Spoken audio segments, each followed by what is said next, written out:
Athletes going to college, Varsity Media's recruiting videos have been the engine that drives the application to the coach.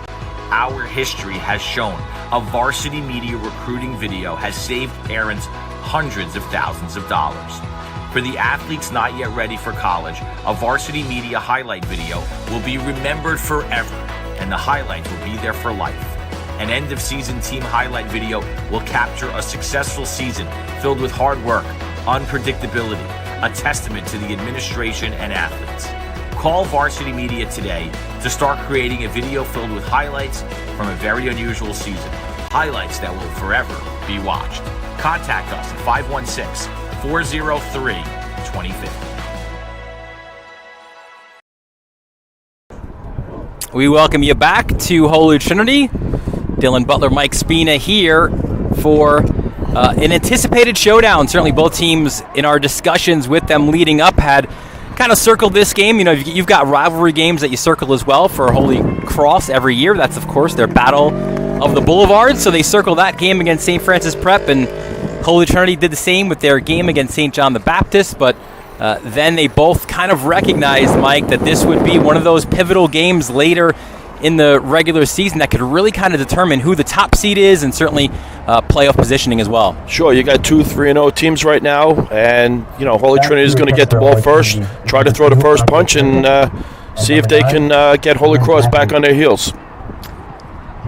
So Holy Cross will be kicking the ball off, and it is, I don't think it's just because we're on the roof of the press box, but it is certainly a windy afternoon here in Hicksville. So as we saw in the games yesterday across Long Island, it could play a factor here as well. Oh, absolutely.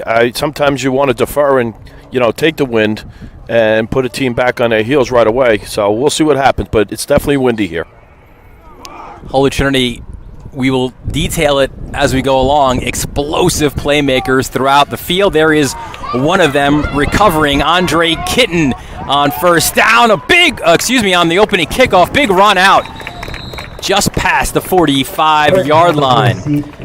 So, Mike, we've got dueling quarterbacks for Holy Trinity, and the Titans will start with Zion Woodall Trippett. And he is a transfer from Lehigh. We will, though, see a lot of Rocco Raynone as well. So it's kind of one of those, like every other series, you get your reps and your opportunities. So neither of these QBs has won the starting job of yet. So from the 45-yard line, it's Zion Woodall Trippett, the transfer from Lehigh. In shotgun formation. Back to pass. Over the middle, and that is a completed pass. We'll show you the offensive starters now for Holy Trinity. In addition to Woodall Trippett, you've got Cam Robbins at running back. You've got Dylan Brathwaite, Johnson, Stevens, Brown, and Simpson, your receivers up front, the big boys. Briggs, McLeod, Uwode, Costa, and Michelle. 6-yard gain on that first down pass. 2nd and 4. For the Titans. It's time to hand off, and look at it, burst up the middle for a first down run. Cam Robbins. That's a run from your powerful between the tackle runners as Robbins, and Mike, you see the replay again, just gets that shoulder down, gets those legs churning, and gets the yards needed for the first down. Yeah, just running a simple zone, and the one thing about Holy Trinity that's going to be real interesting is they have a lot of young kids. A lot of freshmen, sophomores, juniors. So it's going to be interesting to see how they handle a big moment like today. And Robbins, one of those seniors, one of the rare seniors you'd say, certainly in a group of so many talented sophomores. So his leadership is integral today. Woodall Trippett gets it out to the flats. That's Dylan Brathwaite. Breaks it inside. Brathwaite has room to run. There's a flag on the play. Brathwaite's in the end zone, but this one will be coming back. And they just run a little L bubble for what should be a touchdown, and you see, I gotta be on. This looks like an unnecessary block here downfield. You know, everybody's got a seal, and he's running into the end zone, and it looks like they're going to call a hold at about the 15-yard line on, Hosea Brown, and he was going to score either way. Yeah, that's what Brathwaite has in him. He's a transfer from Valley Stream Central, and he's one of these. He's a junior, and certainly one of our. When we discussed impact players, we could have gone a lot of different ways. He's our guy for Holy Trinity, and again, UConn, Syracuse, Monmouth. He's seen a lot of good football games of late. He's gotten the invites, and he's a guy. You can see the explosive speed that he has as well. Athletic, can dunk a football. So high expectations for Brathwaite. 1st down and 1 after that penalty. Robbins, he is hit. Oh, they go the other way. What a play fake. They got me going. That's Woodall Trippett to the 1. And that's a great read by Trippett. Just running his own. He's reading the end. The end crashes down when the tackle block's down. Nobody else out there. And give a lot of credit to the stalk blocks on the outside. Nobody there. And Woodall Trippett, a saving tackle there from a near touchdown by Devin Grant, who we'll talk a lot about. So the explosive offense of Holy Trinity hasn't even allowed us to show the defense on Holy Cross yet. They're making so many big plays. Here they are up front. We'll get to them again in a second. Robbins. Oh, and what a tackle there. That was 42. Nicky Woods. Let's show you quickly those defensive starters for Holy Trinity. You can see Goger, Marin, Frederick, Servideo up front, the backers of Alexander Woods and McNeil. At corners, Glowden and Grant and Avon and Bonacore at safeties. The push forward and a touchdown for Holy Trinity. Just a simple quarterback sneak right there. Looking for a little gap in between the center and the guards. Good push by Holy Trinity. Great start. And Mike, you got to say it started with the kickoff return, right? You got great field position. And then again, you've got your playmakers, and there's so many of them on this Trinity team. We will certainly talk at length about them, but you've got the dual threats and dual threats, if you will, at QB. That extra point is no good, and Woodall Trippett and Rocco Raynon, they can both throw the football. They can both certainly run the football as well. Robbins, we mentioned the senior. He's going to split time as well, Mike, with Jameer Reeder. And kind of between those two, it's like thunder and lightning between Reeder and Robbins, the R&R guys for the Titans. And then, again, so many different guys. Brathwaite, Johnson, Stevens, Brown, Simpson, Curtin. It's like an embarrassment of riches in terms of speed guys. And look, you know, you're a coach as well, and and the expression always goes, right? Speed kills. Speed kills. You can't teach it. There is an abundance here this afternoon for the Titans. Well, that's probably why I got confused when I said court before, because I thought with all these guys that are dunking footballs, I thought I was back getting ready for my girls' basketball season. So a perfect start for Holy, well, almost perfect. The point after was no good. 6-0 is the lead. We've seen the playmakers offensively for Holy Trinity, and we're going to see one of the best in the Catholic High School Football League, Devin Grant, show his prowess on offense. He's a collegiate football player in the secondary, going to Buffalo to play free safety, but he is the quarterback. Short kick fielded by Woods at the 30, pushes forward to about the 38.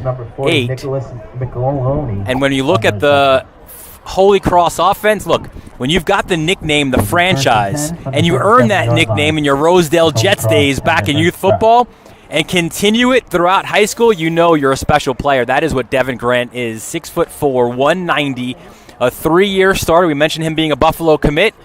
Ridiculous numbers, Mike, throughout. 500 yards passing, 500 yards plus running the football as well, and he is certainly Holy Cross's franchise. There's some pedigree there that his uncle Dean Marlowe is with the Detroit Lions. And so much so, too, as Tim Smith, the head coach for Holy Cross, calls a timeout, which will give us a chance now to talk a little bit more about that. So much so, Mike, and I go back to those days. I covered Holy Cross for a chain of weekly papers for years and years. So I saw a lot of their special players, from Devin Kajus to Kevin Ogletree and Dean Marlowe. And Marlowe is so similar to Devin Grant. One, they both played the same exact positions their senior years. Marlowe was kind of that hybrid quarterback, but he had a good arm as well, and he also played free safety, went on to JMU, and now he's in the league, right? He's playing for the Detroit Lions. He's bounced around a little bit with the Carolina Panthers and the Buffalo Bills as well. And the funny thing is, Tim Smith, he's been around this program long enough where he even calls Devin Dean sometimes at practice. There's so many similarities. Under center goes Grant, and a little trickery on first down for Holy Cross, looking for options. It's nowhere to be found. Glowden was looking downfield, but he got eaten up really quick. Zayden Michelle in on the tackle. You like the idea, Mike, just the execution was lacking on that first play. Well, it was weird because he was looking downfield towards the Holy Trinity sideline, and there was no receivers out in the pattern. It looked like somebody broke free, but from the far side, but it was just too late. So you wonder, off of that timeout from Holy Cross, if maybe there was just a missed assignment or maybe not all on the same page on that play call. So that's ended up being a loss of 4 on first down. We'll get you the starters offensively after this play for Holy Cross. It's another handoff. This one up the middle for Terrence Alexander. He stopped for a short gain, if that. So here's the starters offensively for Holy Cross. You mentioned up front, it's Grant, your quarterback. You've got Alexander McAloney, your fullback. Tight end is Shaw. Glowden and Zoles, your wide receivers. Up front, you've got Muhammad. Bojos at left guard. Santola at center. Galindo and Marin on that right side. The right side of that line, Mike, is where the experience comes in, especially from Anthony Marin. Good size, 6'3", 92-year starter, and captain as well, one of the captains of this Holy Cross team. So that was a loss of 1. 3rd and 15. Grant back to pass. Good protection. Rolls out. Looks for options. And Reeder gets him wrapped up. And a late flag. The call is going to be a personal foul. I'm not in complete agreement because you're taught, right? And you do it all the time, Mike. As a football coach, you're taught to wrap up and make sure you grab an elusive player. That's what Reeder does here, I thought. He does a great job. The penalty's not going to be actually on Reeder. Reeder did a great job. They're going to call, Christopher Bacon with the late hit. And to me, that's not a late hit. When you have an athlete like Grant, you don't want to give him any wiggle room. You want to make sure that you finish the play, whistle to whistle. I got to be honest, that's a little ticky-tack to me. And here it is again, too. Grant's so elusive, right? He can break tackles. You see it there. And 15-yard penalty. Ends up being a 15-yard penalty. So it's not a first down, though, because that's how the situation was for Holy Trinity. So Holy Cross, it'll be a 3rd and 1. I'm looking at the official talking to Coach Roy right now, and he's saying something about the way he threw him down, something with the head. That's all I could see from up here, that there had to be some kind of helmet contact. With that being the case, we know about safety and concussions. So, 4th and 1. They just changed the sticks. 4th and 1, and Holy Cross will go. Grant under center. Pushes forward, and that forward momentum, I thought he had it. Looks like a fumble, too. Yeah, so I thought Grant got it, but you see the fumble, and there it is, Bacon coming up with the football. That's a fumble recovery. Here you see it again, Mike. I'm going to see it, but right now the side judge right now is saying first down. They're saying forward progress was stopped. They got a spot. This is another big play that could turn this game around. Well, you got to say, in calls on the road, Holy Cross kind of 2 for 2 right here. So the forward momentum gets you the first down. You don't lose possession. And now Holy Cross, from seemingly having to punt, then maybe turning the ball over at midfield, you've got a fresh set of downs at midfield. Can they capitalize now on 2 perhaps fortunate occurrences? And here we go again to Glowden. And Glowden's hit for a loss. Let's show you those defenders for Holy Trinity, the starters. And that speed, that's there as well on the defensive side. Up front, you've got Michelle, Briggs, and Bacon. Your backers, Reeder, Williams, Parisi, and Case. Corners are Brathwaite and Ronald White. And at safety, you got Brown and Johnson-Stevens, although Johnson-Stevens a little bit of that rover, so he'll come in at linebacker as well. Big loss there on first down, so the Holy Cross offense, with the exception so far of some flags and some penalties, they've struggled to move the football on their first drive. Well, so far, Bacon and Reeder have taken over this game on defense. They've been in every play. Grant, a short pass, finds Woods over midfield, and a good tackle as well by Josiah Brown. Nicholas Micheloni there. And excuse me, that was to McAloney, number 40, the fullback. Trinity's 40. His his 12th reception of the season. Yeah, just a little boot pass right there. He was uncovered. Somebody blew a coverage right there, and, that's a nice play. That might get Holy Cross going. The 2 penalties have definitely kept this drive alive. So now, if you're Holy Cross, you want to make sure that you make those penalties hurt. McAloney, a 5'9", 185-pound senior. Coach calls him a tough kid from Whitestone. Played for the White Point Wolverines in his youth football. Here's Grant now. Look at a burst by Grant. Gets into the secondary. Cuts it to the outside. Devin Grant dives for the end zone and scores. A 40-yard touchdown run from the franchise. Give a lot of credit to number 85, Jeremy Shaw, for that stalk block down by the 10-yard line. The one thing as a receivers, Coach, you want to make sure that your guys are blocking downfield, not turning back. And if you watch this run right now, he makes a great read on the zone. And here it is, Shaw blocking downfield. You give Grant any space at all, he's going to run right by you. So the quarterbacks impacting the game in a big way early on. It was Woodall Trippett with a 1-yard keeper to put Holy Trinity in front. Holy Cross set up to go for 2. And then Grant with a 40-yard touchdown run. Holy Cross will go for 2. Grant under center. And already, Holy Cross has got to burn a second timeout in this first quarter. Yeah, you hope that doesn't come back to bite them later on. Interesting call going for 2. The wind is definitely a factor. We talked about being up here on the press box, how windy it is. Well, we've seen 2 short kickoffs. Mm-hmm. So both teams had great starting position, with the offense. You saw a missed extra point already, and now you see Holy Cross going for 2. And you see Kamal Roy, the opportunity here to talk to the officials, right? And I got to imagine, well, I don't know, he's got 2 beefs, right? One is the sideline. You maybe pick your poison here, or that forward progress fumble. He is pointing back in the direction, certainly, of those 2 controversial plays at this point. And there you see Kamal Roy. We will detail him as we go forward, but what a great leader of men he is. And it's not easy, Mike, to replace a legend, and certainly Tony Massia was a legend here at Holy Trinity.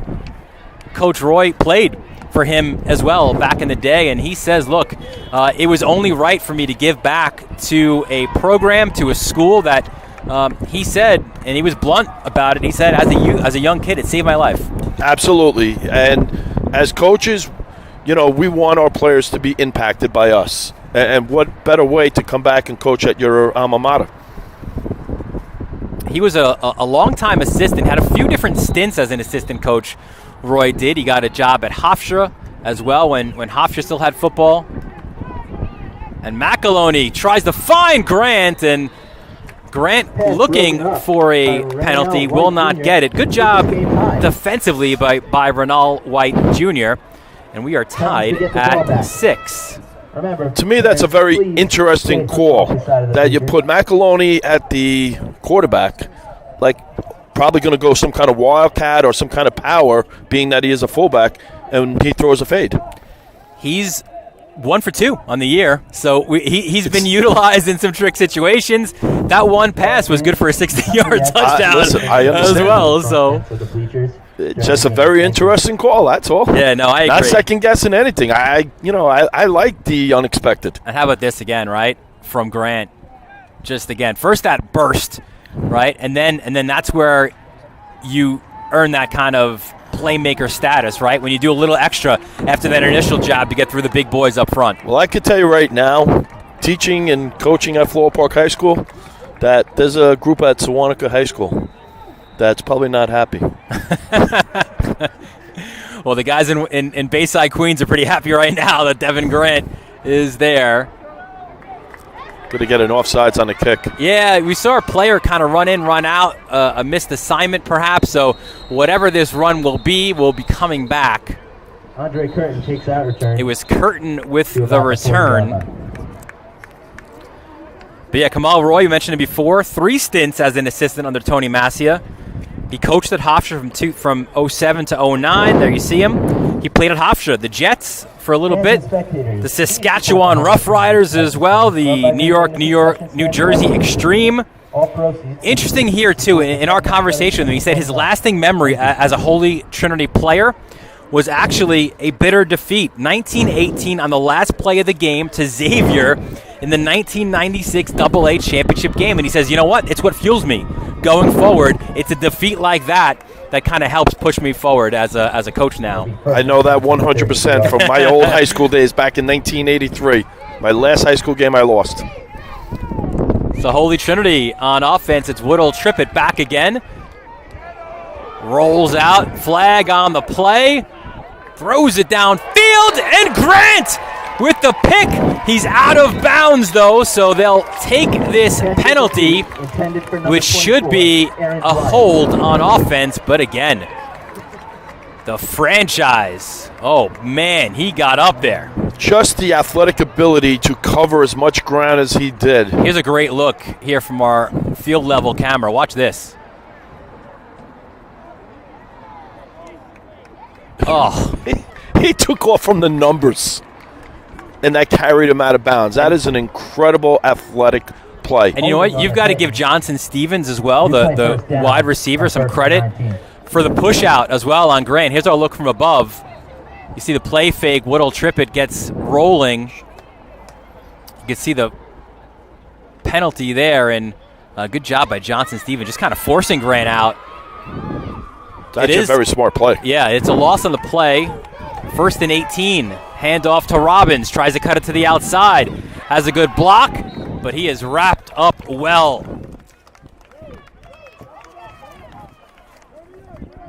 By Nicholas Woods, sophomore. 29 tackles, 4 for losses. There's so many sophomores and juniors on the field right now. On both teams, and I think, you know, look, you've been around the game a long time. You know this league, and these are 2 teams we're not used to seeing them in the AA level. They're AAA programs traditionally, and that's where both of these head coaches want to get their teams back to. And the way you do it is with these young players. Over the middle, here's another one. Brathwaite, you get him into space. Brathwaite has some room. Grant trying to track him down. Cuts inside. And a touchdown saving tackle by Isaac Loudon. But a huge run, or a huge catch and run after by Dylan Brathwaite. Maybe that 4.140 speed is correct that I'm reading. Listen, he is ridiculous with his speed. We'll show you when we have a timeout. They call it the Cheetah Club here at Holy Trinity. He's the fastest of them, but there's a few guys who run like that 4.1, 4.3, 4.5, 40. 1st and goal from the 8 for the Titans. High snap. It's Robbins. Nowhere to go. The first in on the tackle was Woods. That slowed him down at least, right? And then a few extra players for Cross comes in, and it's a timeout for Holy Trinity. So we mentioned him right before. Here's a good look at him. Here's our Cheetah Club for Holy Trinity. Look at those numbers. A 4.38, a 4.41, a 4.55. That's just ridiculous speed from those guys. They were all as well timed in the Armory Combine. Brathwaite, I think he ran like 24, 25, something ridiculous miles an hour. Listen, we said it before, right? And these guys all, by the way, except for Johnson, Stevens, Brown, Brathwaite, there's a few other guys as well as part of this. Curtin, a junior, they're all going to be back for Kamal Roy. And that's one of the reasons why Roy said, look, part of my 5-year plan, and he is in year 3 right now, is to get this program back to the AAA level, back to competing with the St. Anthony's and the Ionas and Stepanaks and traditionally the Chaminads as well. He's on his way. And I was laughing when I saw those 40 times. If I ran a 40, I think I still wouldn't get to 12 seconds if you take those straight. Yeah, I think for me it's a 4-minute 40, I think. A leisurely stroll, perhaps, down 107 here. It's a loss of 1, 2nd and goal from the 9. I might be able to drive that fast. Woodall trip it. Over the middle, it's intercepted! And look at this return from the 5-yard line. Woodall trip it, cannot catch him. Running for the touchdown, and what a saving tackle there as well. A long return by Destiny McNeil. That's Nicholas Woods with an interception. Excuse me, it was Woods with the INT 40. Really made a run to go get that. And listen, Woods looked like he had some good 40 time as well. Watch it again. Yeah, he never saw the linebacker drop on this.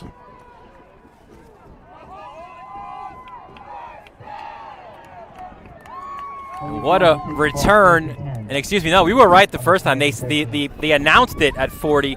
It was 47 McNeil. So here comes Holy Cross. What a great opportunity for them. Yeah, it just looked like Trippett did not see the linebacker drop on that. And look at that speed there by Robbins. This is a great hustle play by Robbins. You know, these are the little things. You could easily just give up on a play and let him score. 1st and 10 from the 13. Good play fake. Grant has a man. Oh, it's dropped. In and out of the hands of Shaw. Just a crossing route underneath. Grant put the ball right in Shaw's hands. Tough drop. Pass was intended for 85, Jeremy Shaw. He was almost, and it's weird to say it, right, Mike, but he was almost too open. Pass coming from Yeah, he was. And sometimes that makes you think a little bit. But I have a feeling they'll go back to that play at some point in this game.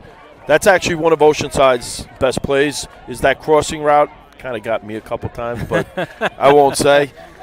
Well, you got the W at Massapequa. We know that. We were there for that one. Week 4.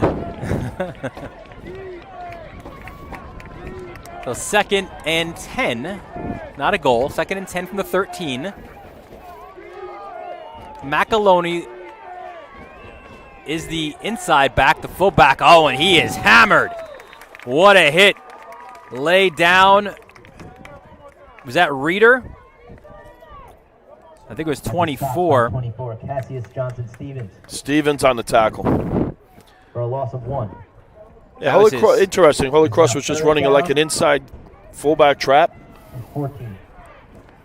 That was Johnson Stevens' 4th tackle for a loss. 3rd and 11 from the 14. He led the team a year ago, or in the spring, I should say, in tackles, was 3rd in rushing. Another guy's got tremendous rush upside as well as a senior. 3rd and 11 from the 14. Glowden motions out to the left. Grant under center, fakes, takes a leisurely stroll, gets on his horse, looks for options, goes end zone, and he's picked off. It's Johnson Stevens from his own end zone. Cuts it inside. A late flag as well. Back-to-back plays by Johnson Stevens. First, the tackle for a loss, and then his first pick of the season. Another, I thought, ill-advised throw.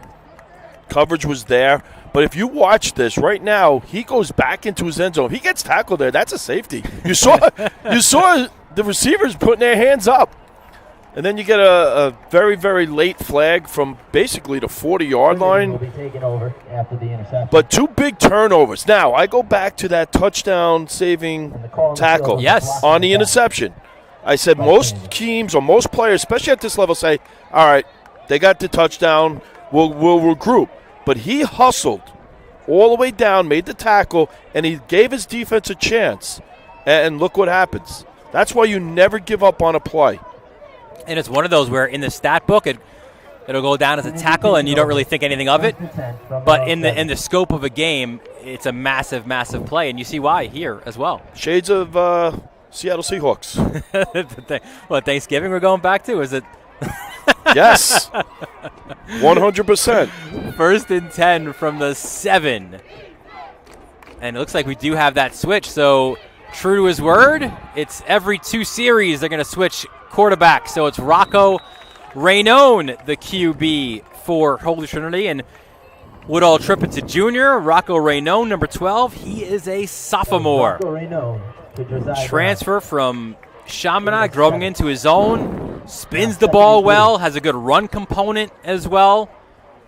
He's not one of those cheetahs, but still, at a 4.9 40, that's pretty good too. Yeah, slow. Very slow. 4.9, come on. How is he on the field? At a shotgun is Raynone. Finds Brathwaite. We've seen this throughout already in this first quarter.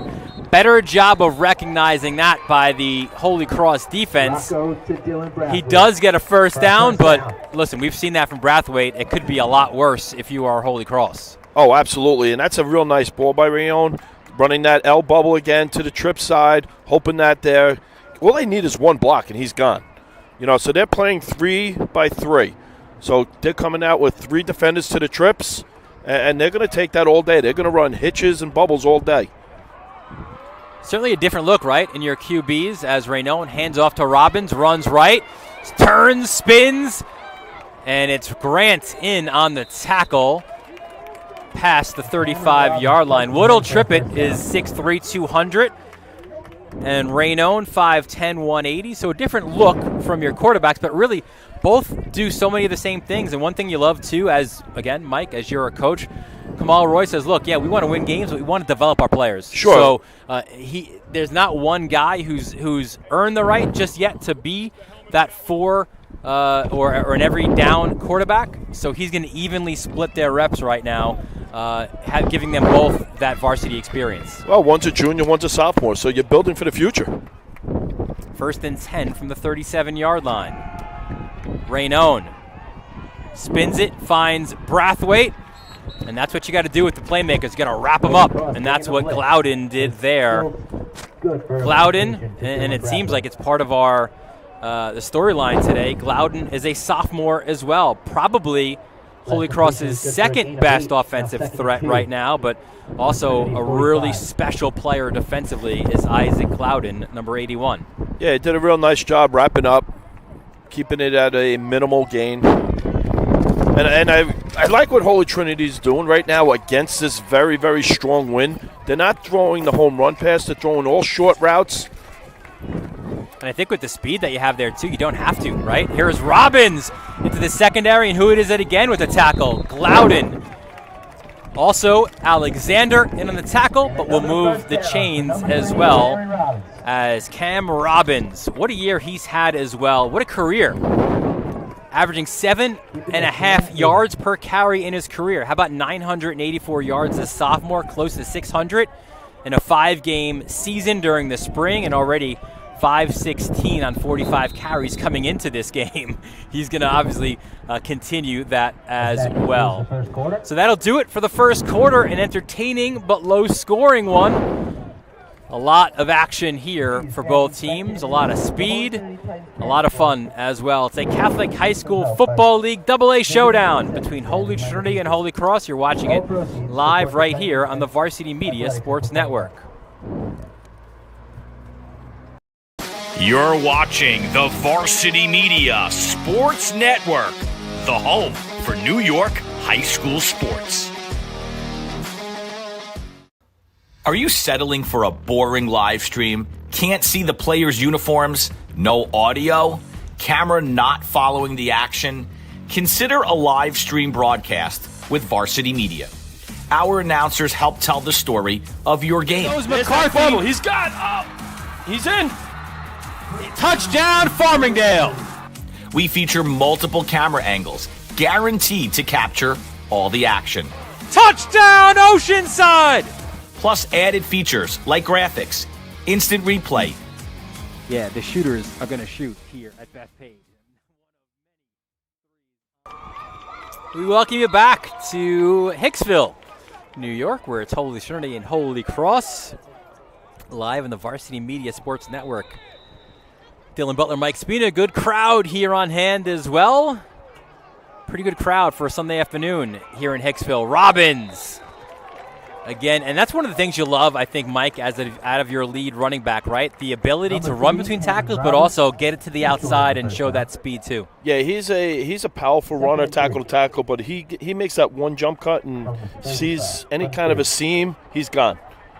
And give Coach Roy a lot of credit. He's calling the offense right now. He sees a six-man box, and spread offenses are not just about throwing the ball. It's about creating a box that you could either throw or run against. Well, when you see 5 or 6 men in the box, most of the time you're going to see coaches run the ball. Second and 3.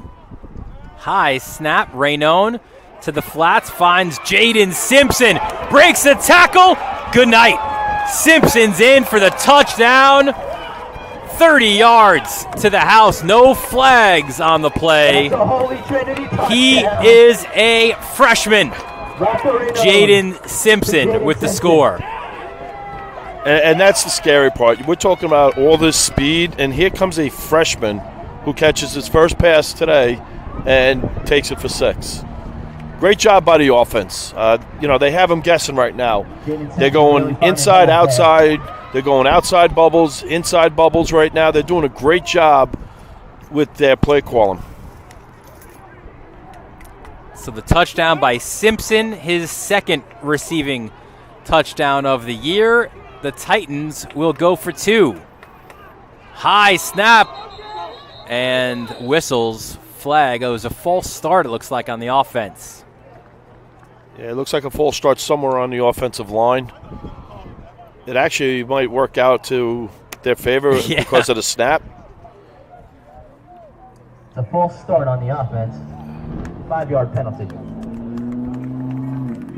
If you're Tim Smith, though, I think you've got to say it right when you watch the film at Holy Cross on Monday.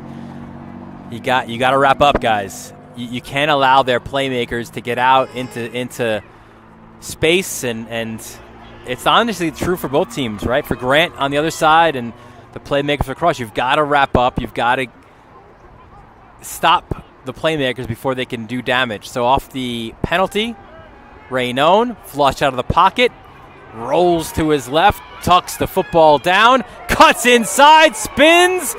He will be stopped. So good job defensively there by Holy Cross on a broken play. It looked like Grant was the final tackler for Holy Cross. And point is no good. Listen, these points that are being left on the board could loom large going forward for both teams. Yeah, that's a third point left on the field between two extra point, two two-point conversions failed and a missed extra point. And I know there are a lot of teams that are, wondering, listen, Mason Crosby left a lot of points on the board last week with Green Bay. He was fortunate to get another shot. Special teams is a third of the game. And the good coaches understand, how hard you have to get a touchdown, but you can't just give points away. It comes back to bite you.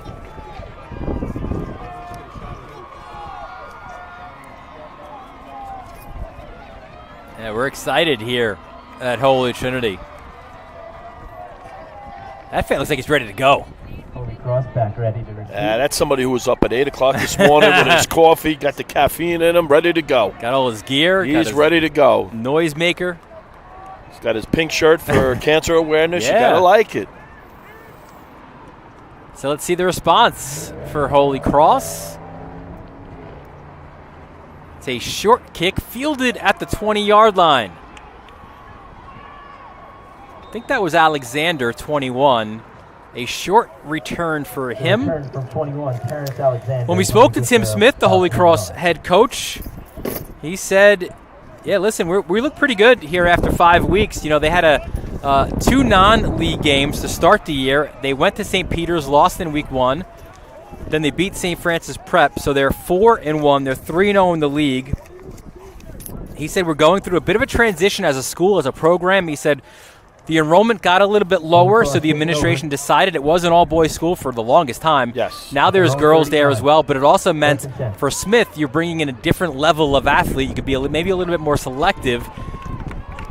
The academics certainly raise as well with girls in the building. There's a handoff to Nicky Woods. He'll get to the 35-yard line, and as a result, he's seen the progress in a right direction, has Tim Smith. And these young guys that we're seeing, and again, a lot of sophomores on this team as well, they're kind of putting a nice foundation for the program that should set them up for a long time. He started talking about the numbers as well, right? And it's something, you know, you don't, public schools on Long Island, you don't really deal with it, right? But in the Catholic League, to be a AAA program, one of the prereqs is you've got to have 3 levels of football. You need a freshman, a JV, and a varsity team. On the AA level, these are teams with 2 levels of football. So he said, look, we're getting you have open houses. The Holy Trinity has an open house here as a second down run. Good burst forward again by Woods. So for Holy Cross, he said, we're getting a pretty good influx, we believe, next year, maybe about 30, 35 freshmen coming in, football players that is, and thinks they might be set up to have maybe even as early as next year those 3 programs, which, again, should get them up to the AAA where they've been for the longest. And I'm going to take it one step further. It's you got to look down at the youth program, too. Where are you getting those kids that go to your middle school, go to your freshman level, go to your JV level, and you look at the roster and where these kids are playing, Rosedale and Bayside, that's where it starts to. Yeah, feeder that's programs. Where it starts. It's a feeder program.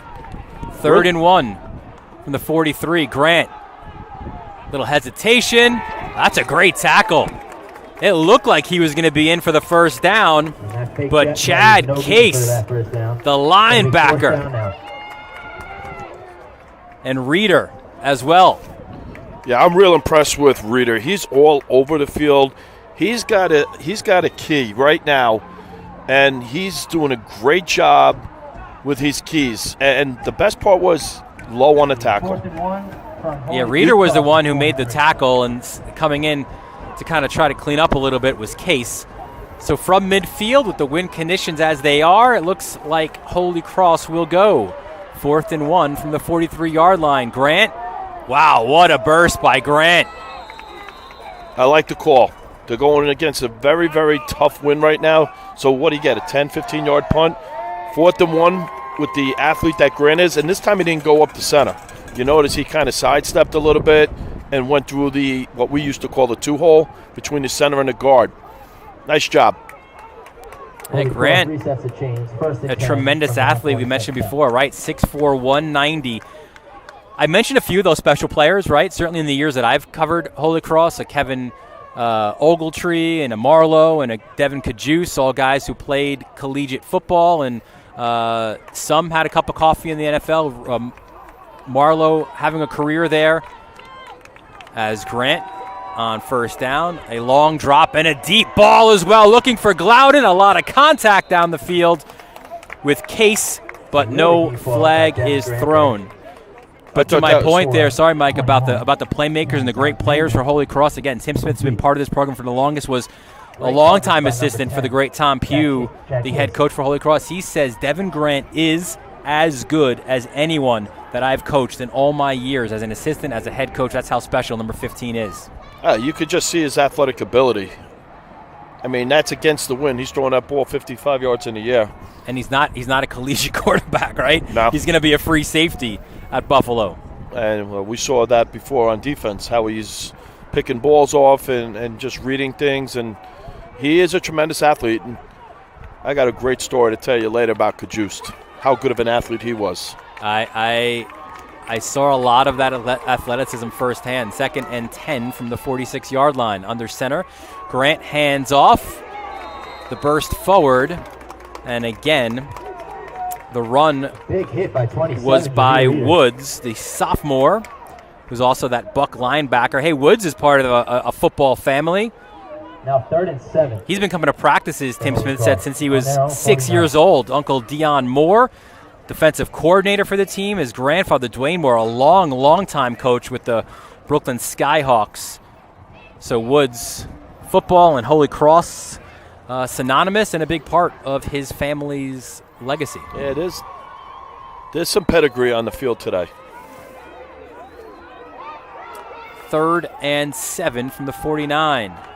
Grant finds Glowden short of the chains, but another manageable 4th down Number 10, situation. Chad Case was there to wrap him up right away. You know what one thing I'm noticing here too, Mike, from Grant is he's just so calm, right? I mean, watch the way he's like a gazelle, just sort of taking a few leisurely strolls. Look at this.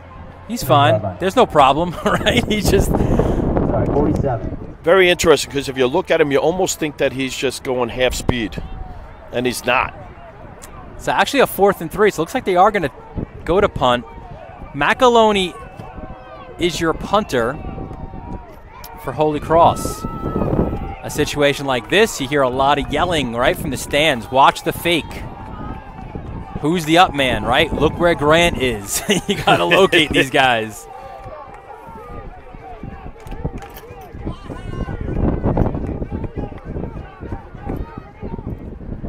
There's the punt. It's a high end over end. It will land out of bounds at about the 20-yard line. Or a little further up, I should say, actually. 35 Make it the 30-yard line. is declared at the Trinity 30.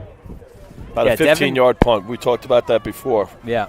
And you can't, that's the other thing too, right? In a win like this, you can't get it up in the air. You've got to hit like a line drive, make it low, and maybe get one of those fortunate bounces, right, if it's not returned. Unless you have one of those rugby-style kickers who runs Next out. Homecoming is Saturday, October So here 23rd. come the Titans from their own 30. How about these numbers here on the year? Points for 207, points against 33 First down. for the Titans. Got a rock over quarterback. So Raynone in for his 2nd series. High snap, takes it himself, cuts it to the left, breaks a tackle, and he is pulled down, but not before he moves the chains. Another great read on the zone. Okay, the end comes down again, and he pulls it. They're doing a real nice job, and I'm sure Coach Roy and his offense coordinator do a real good job, working with the zone reads. You see, basically, it's just a zone right, end comes down, he pulls it. Good blocking downfield. That's a nice run. Another missed tackle, though. We keep talking about how you have to wrap up. There's a lot of missed tackles, and I'm sure both coaches, when they look at film tomorrow, will see that we got to do a better job wrapping up. From the 44. 1st and 10 from the Holy Trinity 44-yard line. High snap. Glowden, and that one is dropped. It was Johnson Stevens with the drop. Yeah, it looked like he was ready to run before he put the ball away. No good. But again, you're seeing a lot of short passes, even with the wind. Short, precise, and giving the running backs and the receivers a chance to run. These playmakers need room, and they're spreading them out. They're running trips, they're running 2x2s, and they're spreading them out. 2nd and 10 from the 44-yard line. Look at these playmakers at the bottom of your screen. Handoff to Robbins. The burst forward. And he'll get out. It looks like his knee might have... I thought he got out to midfield, but his knee was down at the 47-yard line. We mentioned a lot of these playmakers, but they've got to get the blocking as well up front, right? So you've got Briggs, McLeod, Uwode at center, Costa, and Michelle as well on the right side. By the way, talk about youth. How about only Uwode, a senior, on that offensive line as well? You've got juniors and a sophomore in Costa as well. a transfer from Malvern. 3rd and 7.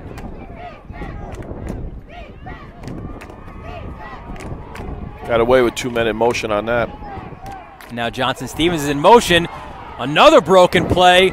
Johnson Stevens goes back the other way, gets a good block from behind, from the other side, and just scampers out of bounds. This is similar, Mike, to that PAT that we saw where it was ended up being a flag, and you said they kind of were able to be fortunate. Same thing here, right? High snap off of Raynone and literally into the hands for the second time there for Johnson Stevens. Watch the block there. You see 70, I believe it was 75, Briggs with a big block, and again a broken play and a loss as well. 4th and 12. You're at midfield. Raynone is also your punter. This is probably going to be a quick kick. He's about 7 yards deep. And there it is. Gets it high in the air. Grant was the only one who was looking to potentially be a returning player there. It's down at about the 19-yard line. Yeah, I'm a little shocked because Trinity has the ball. They're at their 42-yard line with 4th and 13, and they came out with Raynone as their quarterback, but he is their punter. He only put him at 7 yards. I would have put somebody back. But I will say this, the wind is not just a factor throwing the ball and kicking the ball. It does affect snaps. Yes. And we've seen a couple snaps now go away because possibly of the wind. Yeah, we saw that as well in our game, in our Orland and Cone game of the week yesterday between Syosset and Oceanside, where almost every snap, it felt like, in the second half for Syosset were high snaps. And they were up into the wind and really caused issues for their quarterback, Rangis. Holy Cross will start from their own 19-yard line. 12-6 the score. Holy Trinity the lead. It's the Catholic AA-2 division. Grant, and that's how you got to stop him, by gang tackling. Multiple Titans in on that tackle. And you have to get him before he gets going, because once these athletes get out in the open, just say goodbye. If you can get them before they get going, then you have a shot. Looked like Case might have been the last one in there to get him. Another one of the transfers, a transfer from Baldwin. Case, a junior. He's got that great ability, too, where he can run with the fast wide receivers down the field, but he's also physical in the run game, as we saw there as well. So a gain of 3, under 4 minutes left here in the first half. Handoff, cut inside, nowhere to go. Jamar Reeder. That's Jameer Reeder and Milan Williams to take him down for a loss. He's all over the field. Loss of 1. And the good thing is what he's doing at linebacker right now is he's staying home. He's not chasing motions. He's got a key, and he's doing a great job. And to me, I can tell you, he's basically keying the sniffer, which is basically in a spread offense, the sniffer is the same as a fullback when it used to be an eye. So whether he's lined up behind the quarterback or on over the tackles, that's his read right now, and he's taking them to every play. Kamal Roy is not shy to say Reeder, he believes, has Thorpe Award potential. Look out, Case chasing Grant. Gets to the outside. Grant, broken play, and nearly got something out of that. Just in and out of the hands of Shaw again.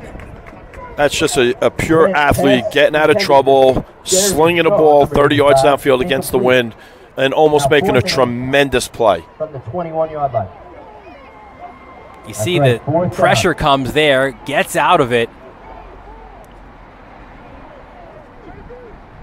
And really, you could argue that's a ball again that maybe should have been caught, and it's a 4th and 8, so McAloney will have to punt. This is a fantastic opportunity here for Holy Trinity to get a good return or some terrific field position. A better job there by McAloney getting it low. It takes a bounce and fielded at about the 42-yard line.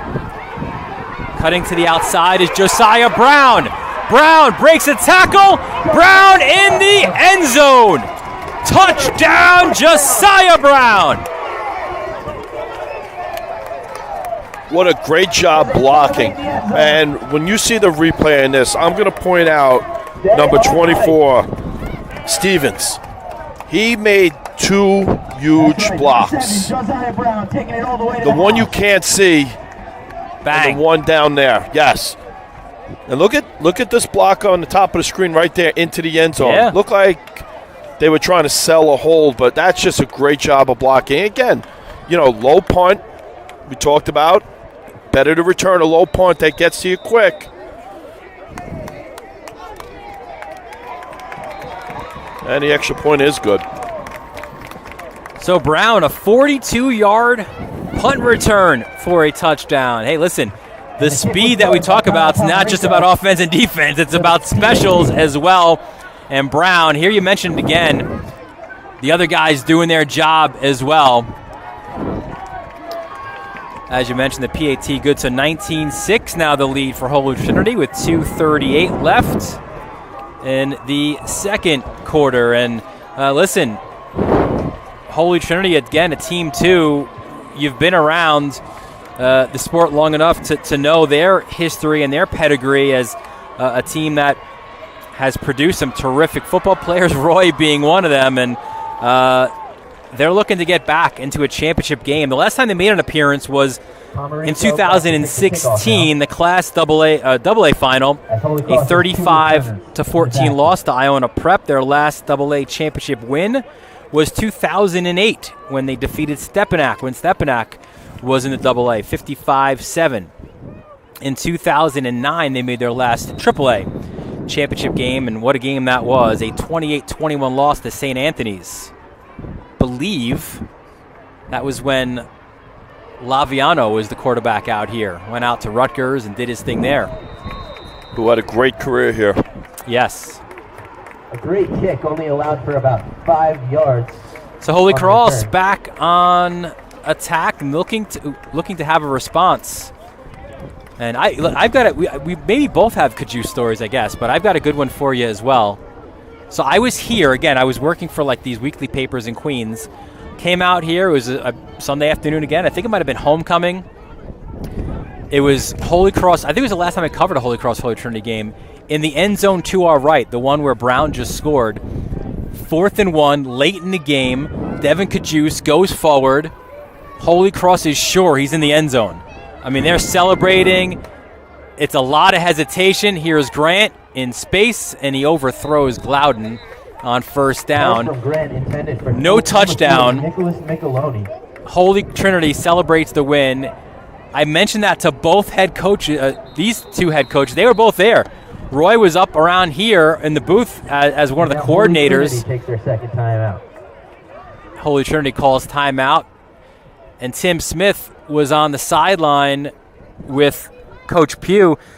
Smith was like, when I spoke to him, he goes, I literally just talked about this with Coach Pugh just the other day, mentioning coming out to Hicksville last time at Holy Trinity. So it was one of those situations where, look, if you guys didn't get a chance to see him, I mean, Devin Kajus, the only perhaps comparison that I can in just freak athletes that I've seen, certainly in my time, is maybe a Jeremy Ruckert out at Lindenhurst, where just, in anything that he did, he just excelled, right? Like, I think he picked up was it a shot put? Shot put or javelin? Yeah, the javelin. He picked up a javelin for the first time, never even threw it, and was like a state champion in it. Like, it was ridiculous, the athleticism Devin Kajus had. Well, my story has nothing to do with football.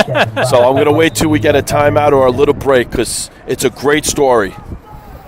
2nd and 10. Oh, fumble on the snap. Grant recovers, and that's going to be a hold, right? Yeah, it is. There's the flags. And it's picked off. Was he out of bounds, though? A lot happening here on this play. No signal. Side judge kind of put his hands up like it was stopping the clock. I think that's an interception. If the call stands. Yeah, so that was Brathwaite, 9. As well as a holding. And I think the one thing you'd say here, right, you'd maybe argue, and maybe Grant doesn't know there's a flag because it's behind him.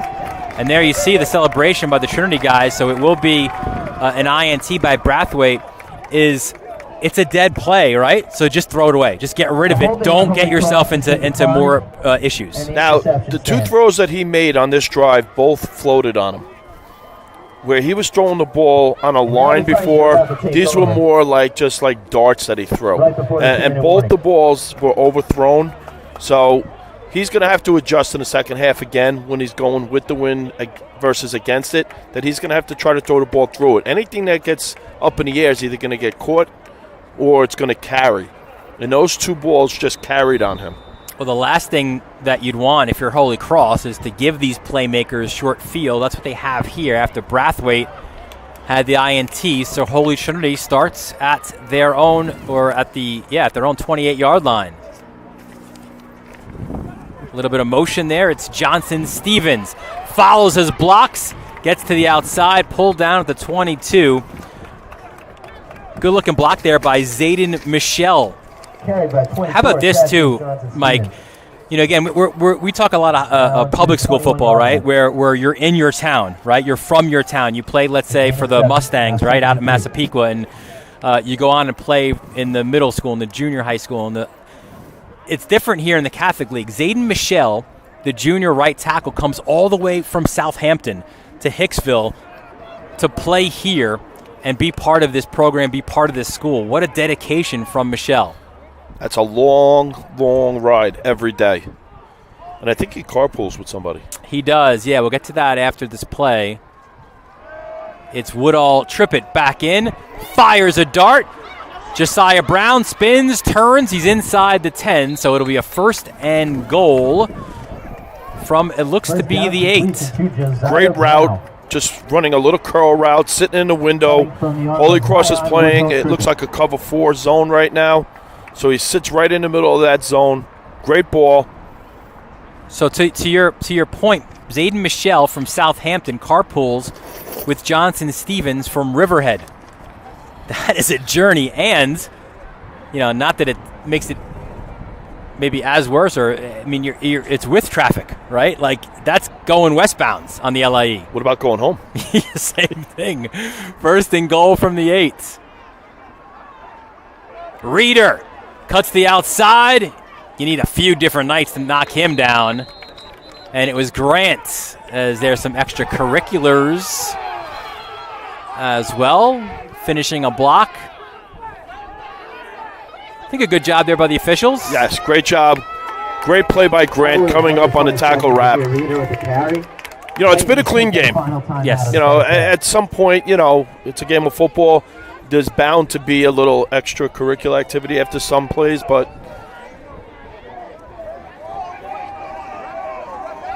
could have been a flag. Yeah, but look, you've got the players as well peeling guys off, which you like to see, right? No one else joining into the fray, just 2 guys trying to tackle, block, and ends up really not being an issue there for either side. So a timeout on the play.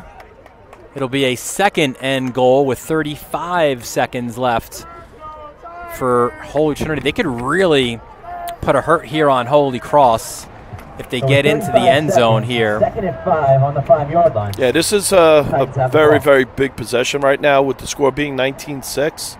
I look for Coach Roy to spread them out, either again using trips or a 2x2 set, and possibly running that zone read again where he's going to either give it or Trippett's going to keep it and let him use his athletic ability.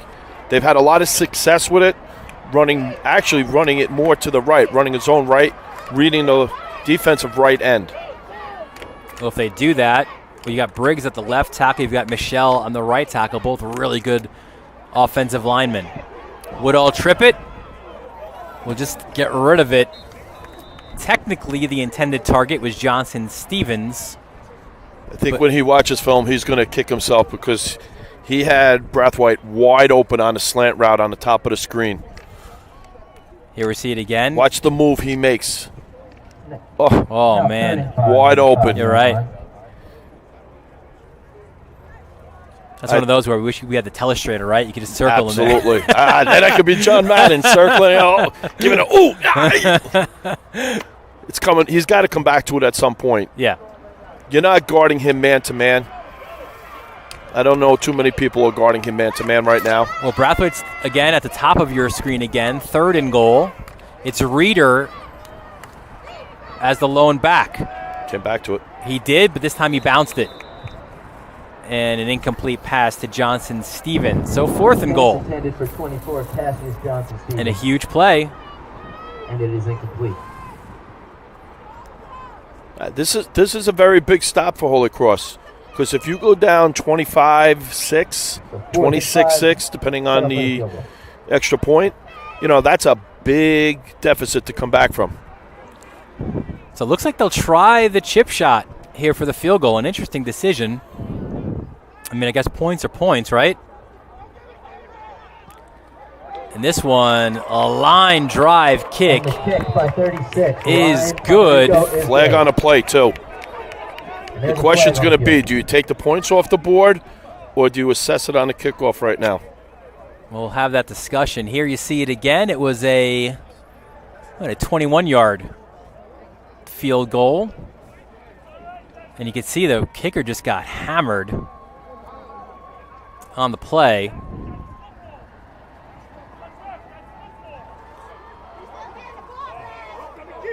So let's see the call. Clearly different viewpoints from the two fan bases here. It's a personal foul, roughing the kicker.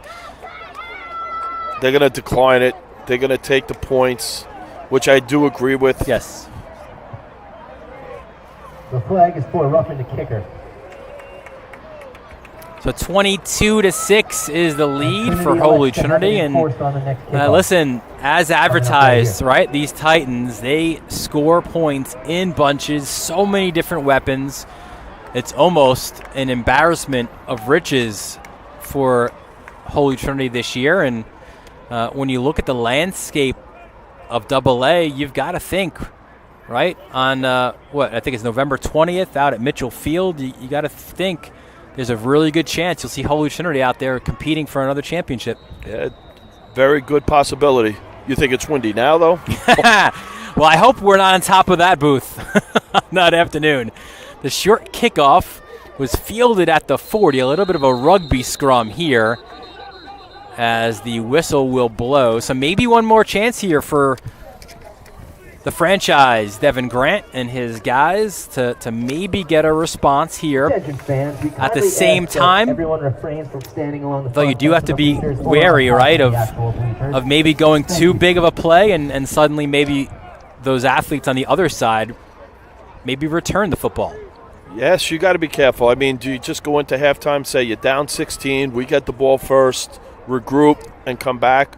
Or do you take a shot down in the middle of the field, hit a quick 20, 30-yard play right now? Because you do have the athletes to get 46 yards in 2 plays. The Holy Cross starts. Problem was they burned 2 timeouts early. Low snap for Grant. Here comes the pressure. Dumps it down low.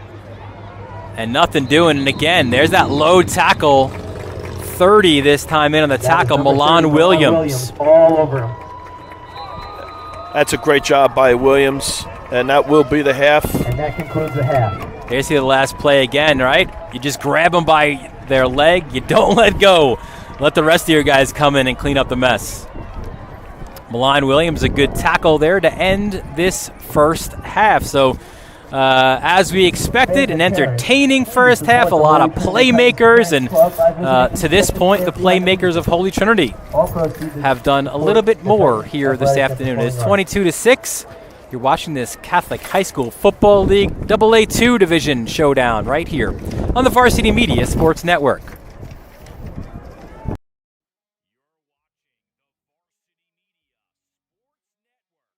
The home for New York high school sports.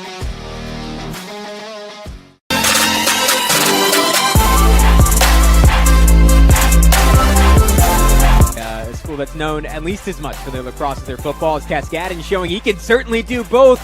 Not going to be stopped. Jack Cascadon in for 6.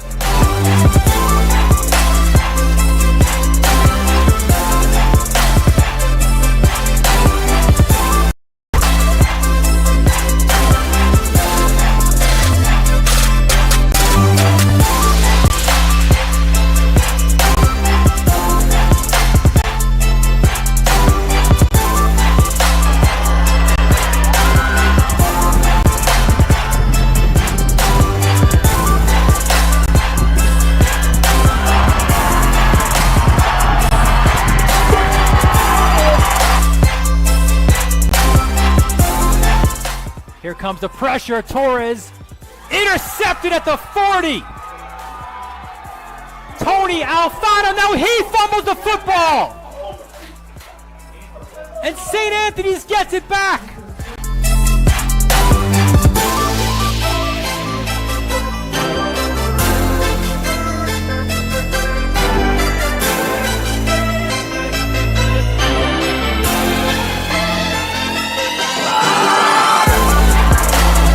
Tackling complete to St. Eloy up the middle. Eloy still on his feet. 1 man to beat. It's a foot race. Touchdown!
You're watching the Varsity Media Sports Network, the home for New York high school sports.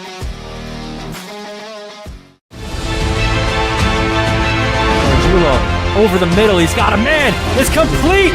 Ciolino. See you later. Going long. Wide open. Perazzi. He gets it. Perazzi. Foot raise. 10, 5. Make it. Touchdown. Punts. Power punch. Trickery. Ryder gets it back. Goes over the top for Haberman. What a catch. Just Ross Simmons strips him. That's loose. And Ross Simmons is going to take this the other direction. Make it. Touchdown. Touchdown East. As the season winds down, don't let the memories of an unusual season fade. Let Varsity Media relive the season filled with great plays, exhilaration, and joy with a highlight video. For the athletes going to college, Varsity Media's recruiting videos have been the engine that drives the application to the coach. Our history has shown a Varsity Media recruiting video has saved parents hundreds of thousands of dollars. For the athletes not yet ready for college, a Varsity Media highlight video will be remembered forever, and the highlights will be there for life. An end-of-season team highlight video will capture a successful season filled with hard work, unpredictability, a testament to the administration and athletes. Call Varsity Media today to start creating a video filled with highlights from a very unusual season, highlights that will forever be watched. Contact us at 516-403-2050. You're watching the Varsity Media Sports Network, the home for New York high school sports.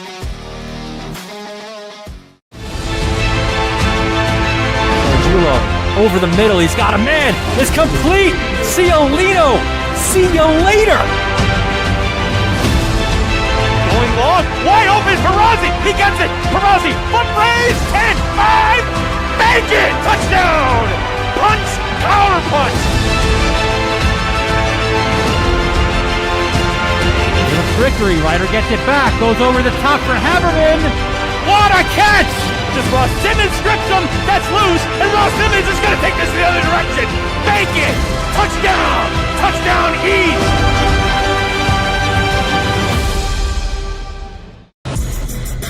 It's time to get hyped with Varsity Media. We offer an array of video services sure to amp up your team. From staged preseason hype videos with custom lighting and smoke machines to sideline highlights of a big game. How can your team stand out from the crowd? Contact Varsity Media today and let us tailor something your squad will never forget. These are the best times of your life. Capture them in the most creative ways possible with the sports leader, Varsity Media. You're watching the Varsity Media Sports Network, the home for New York high school sports.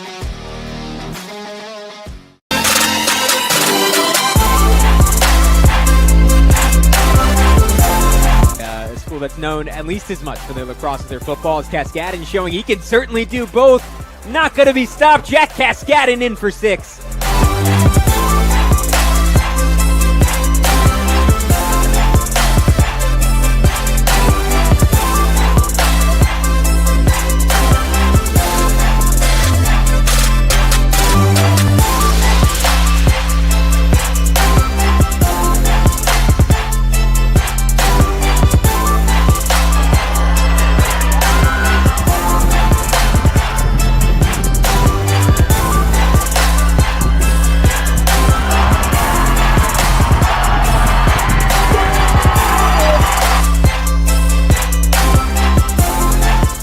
Here comes the pressure. Torres intercepted at the 40.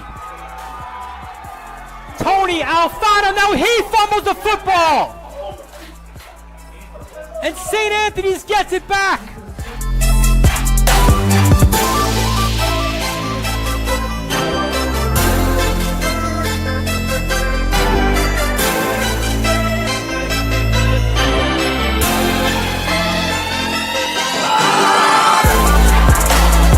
Zachary complete the same Eroy up the middle.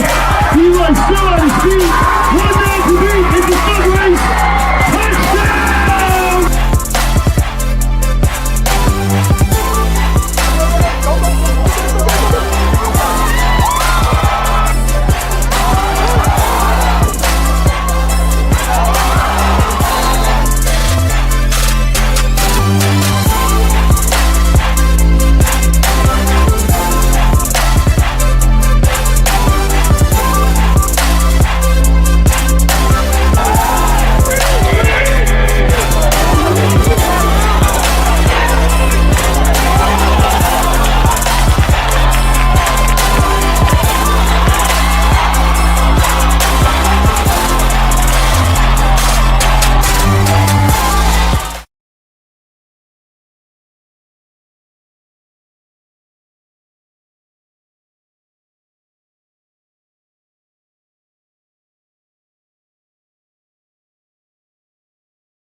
You're watching the Varsity Media Sports Network, the home for New York high school sports.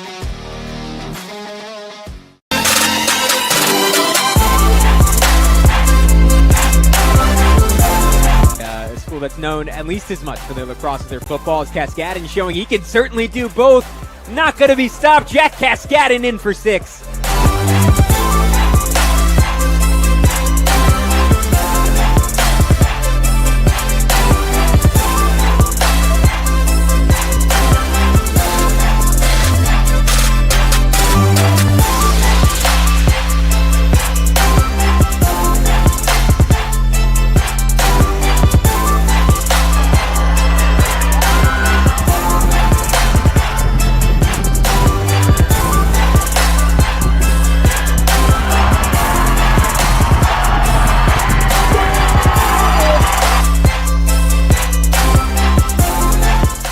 Here comes the pressure. Torres intercepted at the 40.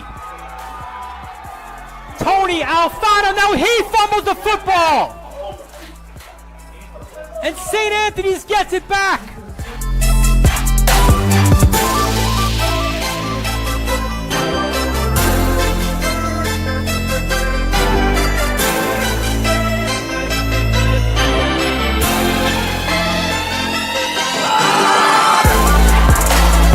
Zachary complete to St. Eloy up the middle.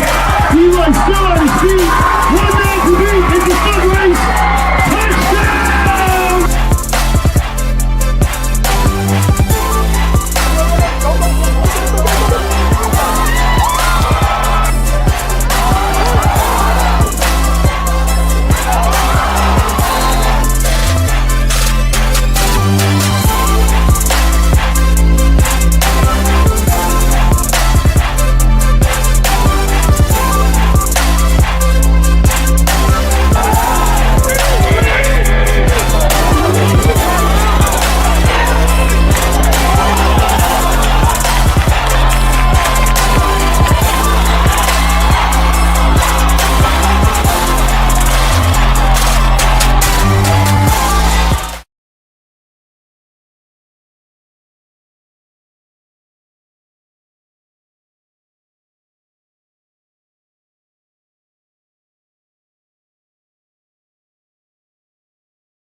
You're watching the Varsity Media Sports Network, the home for New York high school sports.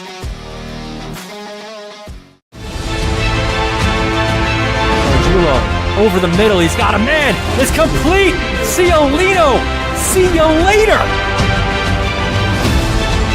Going long, wide open, Perazzi, he gets it, Perazzi, foot raise, 10, 5, make it, touchdown, punch, counter punch. The trickery, Ryder gets it back, goes over the top for Haberman. What a catch!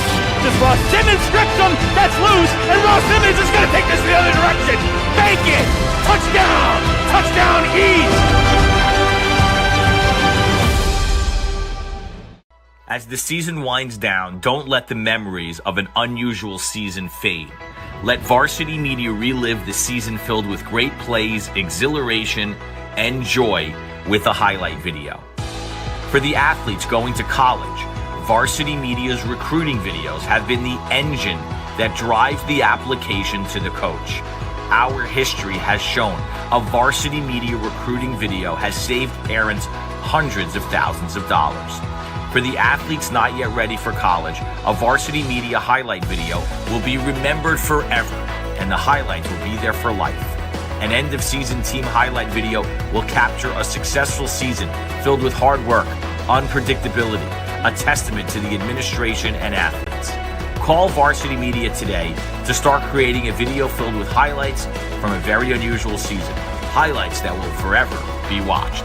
Contact us at 516-403-2050.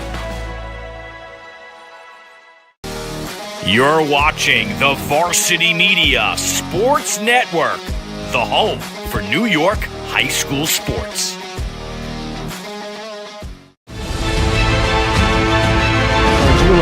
Over the middle, he's got a man. It's complete. Ciolino. See you later.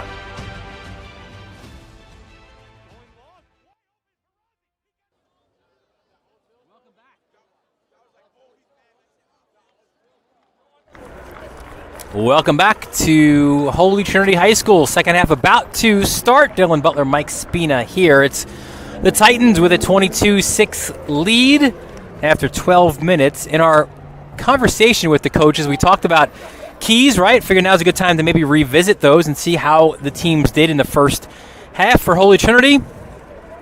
Well, they said first and foremost, Roy, coming from that offensive background, Joke, get to score points. Check that box, certainly. We've got to do a really good job with their dynamic players. He said they're sound, be sound in our defensive fronts and tackle well. Grant's a really good player. He's elusive. He's fast. We got to make sure that he is contained. We tackle him up well. Almost trying to make him one-dimensional. If we can make him one-dimensional, he said, I think we'll be in a good space defensively. I think for the most part, I think they can check a few of those boxes off. Yeah, one, they've scored points. Two, they've done a great job on Grant after the first possession. They're trying to make sure that he is one-dimensional. And you see that they're taking his legs away from him a little bit. It's kind of based on what they're doing coverage-wise. And they're doing a great job so far. I give them a lot of credit what they're doing defensively. For Holy Cross, their keys was about limiting penalties and limiting mistakes. He said, look, if we can limit their possessions, we control the ball the way we're capable of doing, said Holy Cross coach Tim Smith, we could play some good hard-nosed defense and get our playmakers with the ball in their hand and have them make a few plays. We can make this a very tough game for them. I think the problem there is they haven't done a great job tackling, especially out in the open field, and their mistakes have all been on special teams, which is, like I said, all the time, and we preach it no matter where I coach at, it's a third of the game. And you see where the offenses are getting great field position, you see the missed extra points, leaving points on the board, and a punt return for a touchdown. Yeah, he said, look, limit mistakes, limit penalties, but also the turnovers. So the penalties he's done a good job limiting in the first half, but you're right, the turnovers have been costly for the Knights. But they'll get the ball to start this second half. Let's see maybe some adjustments they make as the wind picks up here. A short return on that kickoff. But struggling with penalties has been an unfortunate ongoing theme for Holy Cross throughout the year. He said, look, some of it have been good calls, some of it bad officiating, some of it's on us, but we would have created a lot more separation from our opponents in games if not for those penalties. And certainly when you look at these two teams and their schedules, it's been a lot more of closer games for Holy Cross. 28-20 win over Spellman, a 28-12 win over Zavarian, 26-20 at Mount. Penalties have that funny way of kind of coming around and biting you, right? Sure, and part of that is their youth. They're young kids, and they're learning how to win right now. 1st and 10 from the 30. Grant. Hands off. And that's some really good tackling, huh? 27. Jamar Reeder. Have we said his name today? A few times. With the first two and then a sea of green. They're going to have a nightmare about how he's playing at middle linebacker. And again, sophomore, 5'10", 185 pounds. So, height-wise, 5'10" is average, but 185, he's put together. And Reeder's a guy you're not breaking out of his tackle. He wraps you up, and you're wrapped up for good. So a loss of 1 on the play.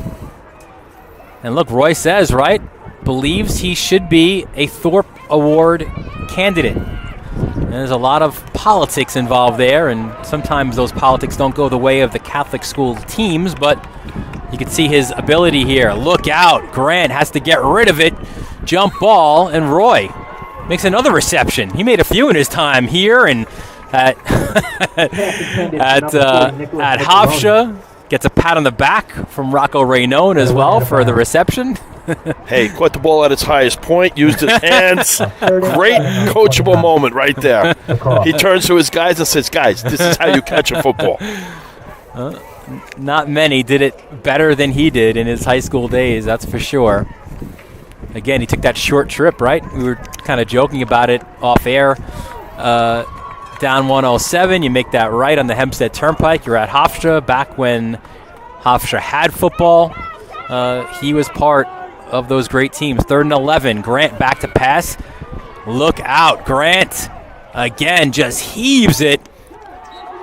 And that wasn't Roy, but it was one of his coaches. And doing a little shimmy on the sideline. This is why Holy Trinity doesn't drop the ball. If you look at their coaching staff, 2 for 2.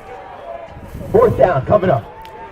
You got to figure, I don't know if the coaches do like a two-hand touch or a flag football game among them in the Catholic League, but hey, listen, I like the Holy Trinity guys right now. They still look like they can play. Hands teams. So that first drive, not what Holy Cross wanted. A 4th and 11 from their own 29. Swirling winds again. So McAloney back to punt. And again, it could be an adventure.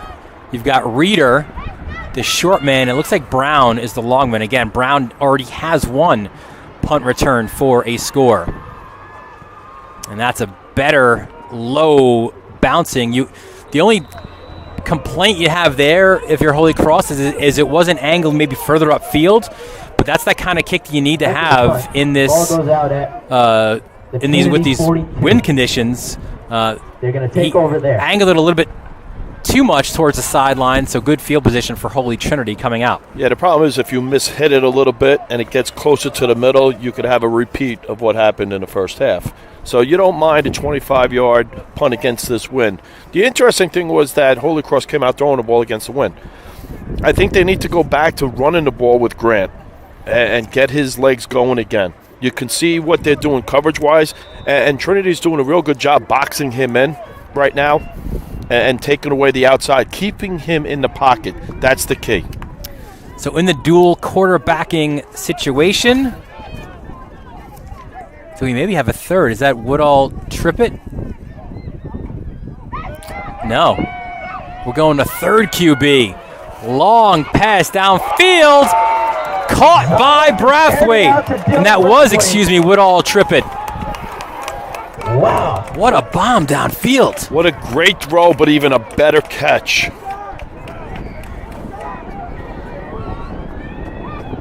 Oh. Back shoulder. What a pass. Turning. Number 8, Zion Woodhill Trippett. That's a big time catch. Here you see it again. This is from what? His own 45 to the 15. And what I like that Trinity does is they're spreading them out with trips to the wide side of the field and going solo to the short side to shorten up the throw a little bit. But they're getting man coverage on Brathwaite. You're not covering him man to man. You need somebody over the top, and that's why they're running trips to the wide side of the field, because they're overshifting the safety to the wide side. Johnson Stevens, the man in motion, will go the other way. Touchdown, Robbins. Flag, though, it looked like was thrown right at the pylon. They're going to get Brathwaite for a hold literally at the goal line. And another unnecessary one, too. I think Robbins was getting in regardless. And a holding call. You can see it there on Cloud, and I'm not sure about the call. That's a tough Holding call. appears to be on Trinity. It is a spot foul, so that marks it at the spot of the foul. But you see what they're doing right now. Trinity is spreading them out, and they're creating now, gaps. Trinity facing a 1st and 7 from their 11. I'm sorry, Cross is 11.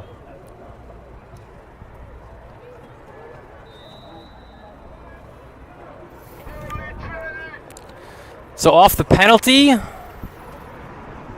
Woodall Trippett comes back from the conversation with Roy, and he's got a 1st and goal from his own 7-yard line. Or, from the 11-yard line.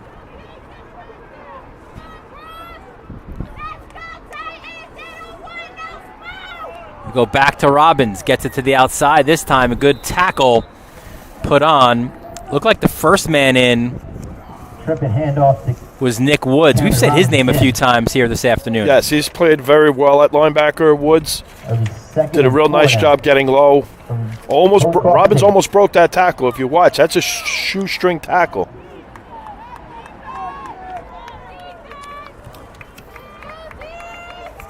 So apologies. You can get a first down here. It's 2nd and 4 now from the 8. Now, kind of an eye look with Robbins behind Woodall Trippett. High snap. Woodall Trippett looks. Flushed out of the pocket. Rolls right. Has a seam. Dives towards the end zone. Touchdown, Holy Trinity. Woodall Trippett. An 8-yard touchdown run. His 2nd rushing touchdown of the game. I'm trying to see if that was a design. They ran a bubble underneath, and he faked the bubble, wasn't open, and then he just rolled out, saw a seam, and nobody there. Great effort getting into the end zone. So he opened the scoring this afternoon with a 1-yard touchdown run in the opposite end zone, and this time he goes 8 yards for the score. The PAT is low and incomplete, so it's been an adventure on the point afters here this afternoon, but Holy Trinity extends their lead to 28-6 with 9:23 left in this third quarter. So we talked about the standings, right, and sort of how these two teams are at the top of the AA2 division. Let's take a look at where these teams are and how it looks. You see Holy Trinity at the very top, or, well, technically Holy Cross right now on top. Holy Trinity, they're both 3-0. Baptist, their lone loss was to Holy Trinity. Kennedy Catholic, they're coming out here to close the regular season. They're 2-1, and then a separation with Mount St. Michael, Cardinal Spellman, and Zavarian as well, the bottom teams in this division. So you would say, considering the common opponents, that this might be round 1 of 2 between these two teams, with maybe round 2 at Mitchell Athletic Complex. Yeah, that's the way it's shaping up right now.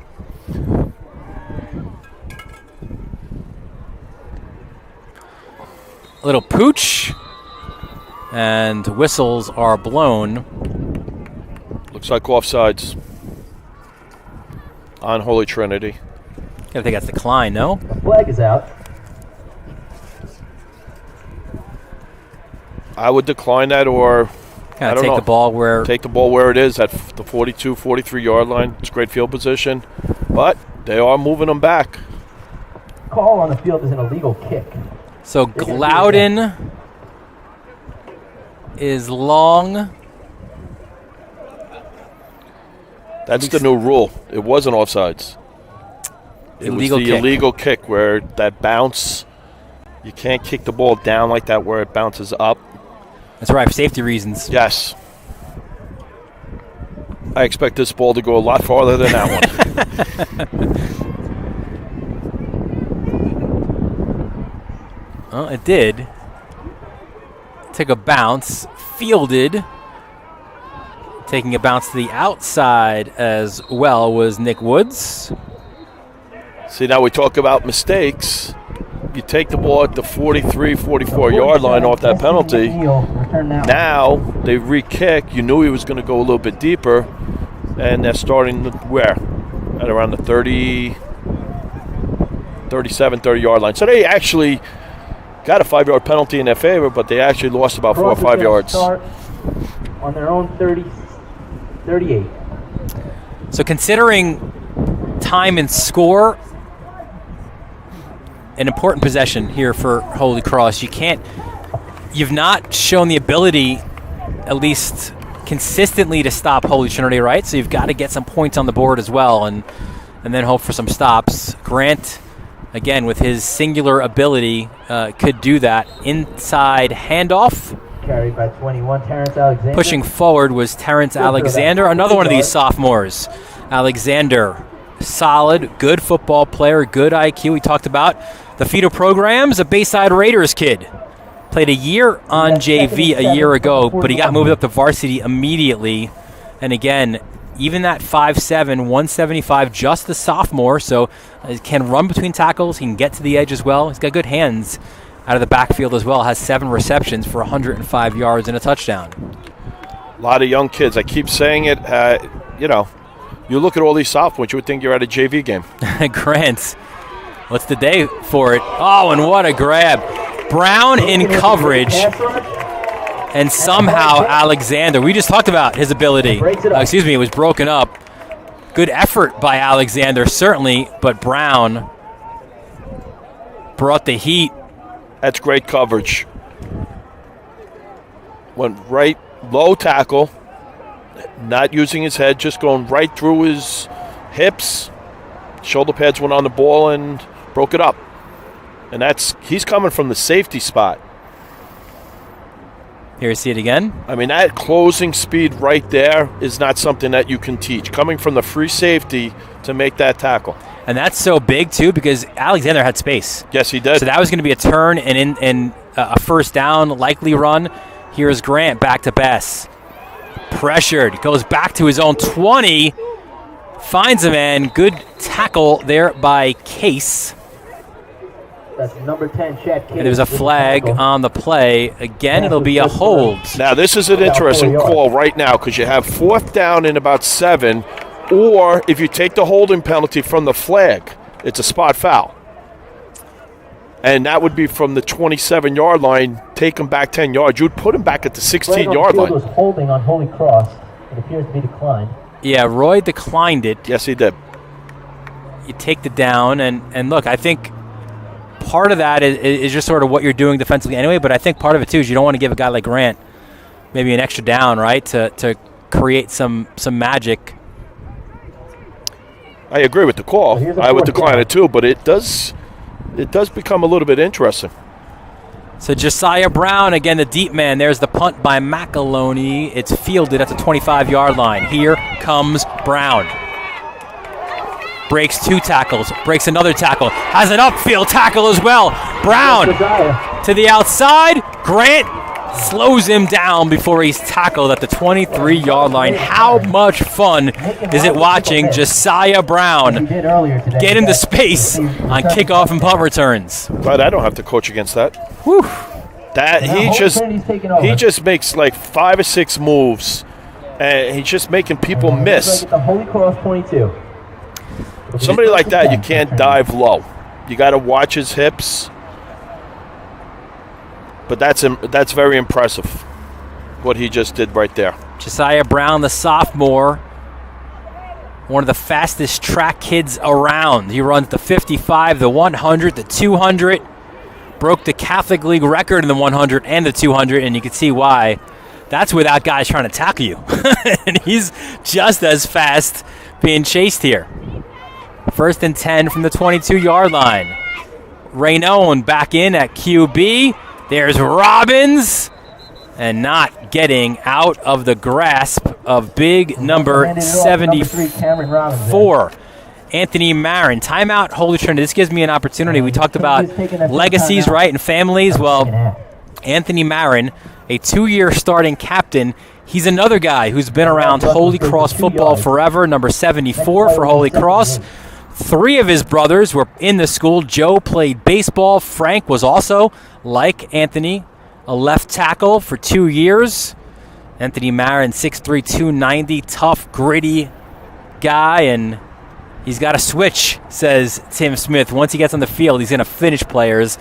Anthony Marin, again, a Holy Cross legacy guy. Big, 6'3", 290. Yeah. Good feet, good hands. But we haven't said this too often today. He is a senior. One of the few. Next to him as well, it's a 3-man or the 4-man front, but next to him as well on the other end is Brendan Goger. He's the other senior in that group of 4. McNeil at linebacker is a senior, and Bonacore at strong safety, and Grant, of course, you're going to miss him as a senior. But yeah, everyone else, junior, sophomore. Cloudon's a sophomore. Avon's a sophomore. So a lot of youth there for really both teams.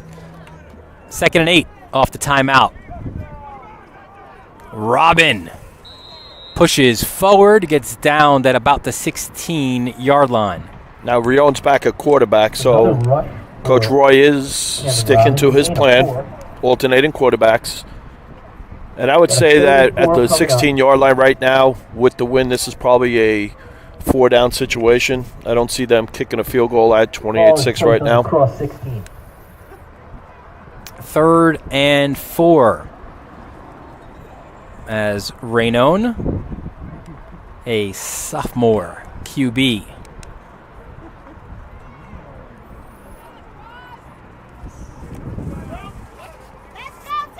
He's got Robbins behind him. There's the handoff. Robbins hits the hole, but a really good tackle. Woods again. That hole opened, Mike, but it closed pretty quickly with 42. Yeah, like I said, I saw the box, almost like a 5-man box, so I really am impressed the way Woods closed that gap, because if not, he's walking into the end zone right there. 4th and 1.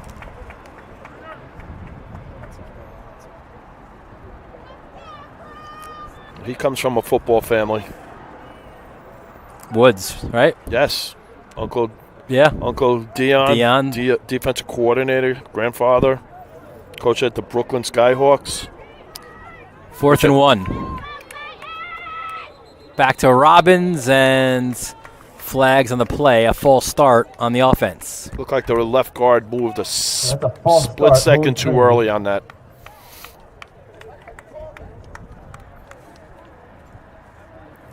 In the stands, it looked like I saw a few Brooklyn Skyhawk sweatshirts. 5-yard penalty. And again, with the Catholic League, right, that's so important because in public schools, you've got your natural feeder program, right, because you're in that area.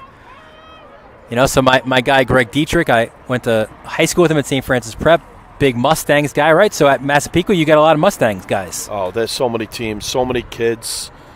They do a great job with the Mustangs, great feeder program for our program at the high school.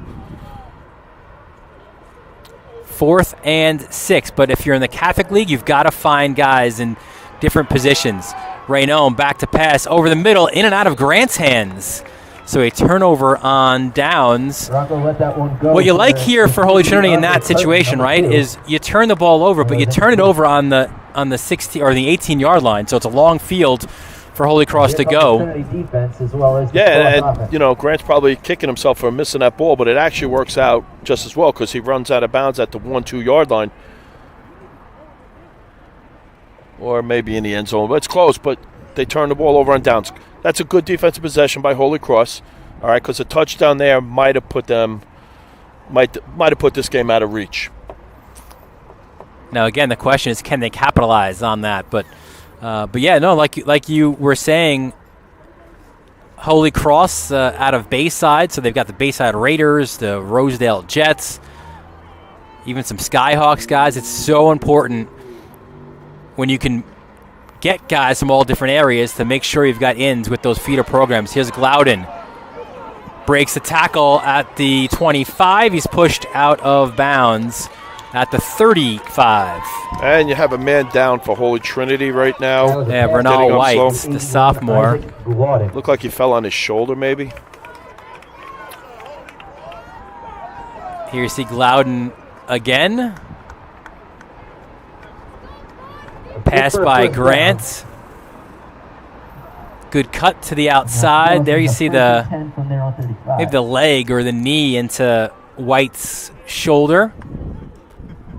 He will leave. We wish him the best. So they move the chains. Holy Cross does. 1st and 10 now from the 35-yard line.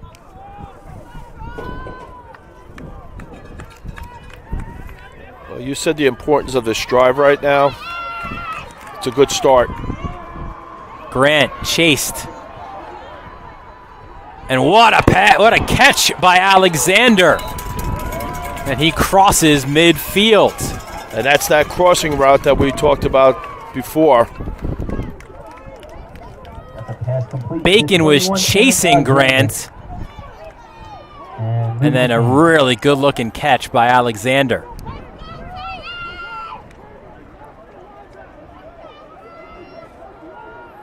Yeah, that's a real nice throw. Had a nice touch on the ball. So 1st and 10 for Cross. And what's nice right now is Holy Cross is not looking to get all these points back on one throw. Correct. And that's important. You don't want to sit there. You're not going to get 20 points back, 22 points back on one throw. Got to get the first score. Alexander out of the backfield. Grant goes his way. This time he overthrows it out of bounds. Oh, and he had Alexander on a wheel. And Alexander just kind of baited that right there. It was a half roll, nobody to block, and then he just went up the sideline and he had him. But again, remember we talked about the wind. You put a little bit more air under the ball's going to carry or it's going to get hung up. He didn't throw that ball hard. Good design. All right, I love the design of the play. Just got to throw a little bit more oomph on the ball.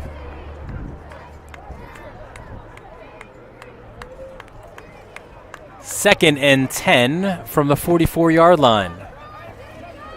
And kind of considering the clock, which continues to go down, under 4 minutes in this third quarter, just about a must-score drive here for Holy Cross. Grant flushed out, gets on his horse, and good job collectively tackling Grant. He's pulled down for a short gain. And give Holy Trinity's defensive coordinator a lot of credit right now. They're dropping 8. They're only rushing 3. And the reason they're rushing only 3 is because Christopher Bacon is getting so much pressure out of the defensive end right now just by himself that they're able to cover and blanket Grant when he takes off. So you're basically seeing 5 guys in front of you as he tries to scramble. At the 42-yard line, 3rd and 8. Again, a short pass. Oh, and a really good tackle. That was McAloney making the catch out of the backfield, but he was wrapped up by Milan Williams. Great play right there. They brought a little pressure from the edge, forced Grant to throw the ball probably sooner than he wanted, and Williams did a great job coming up and making that play. So this is a huge 4th down play right now. So Holy Cross has to get to the 34-yard line. 4th and 5.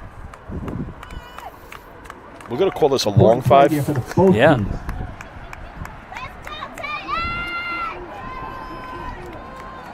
You got Shaw at the bottom of your screen. Here's Grant. Again, the pressure comes. Flushed out. Grant is sacked. That's right. Chris Bacon. A sizzling sack. Bacon applying the pressure. 6'4", 215 pounds, and he is dominating. And again, I said they're coming with a 3-man front, dropping 8. And he is just coming inside of the tackles, and he's creating havoc right now for the Holy Cross offensive lineman. Trinity's offense is coming out on the field. So Holy Trinity back on attack, to 11 left. You know, Coach talked about his first step being so quick, and you could see it, that his first step, he's already past the tackle and splitting the gap. And what's more impressive is the fact that he is running Grant down. And we all know how fast Grant is and how athletic he is.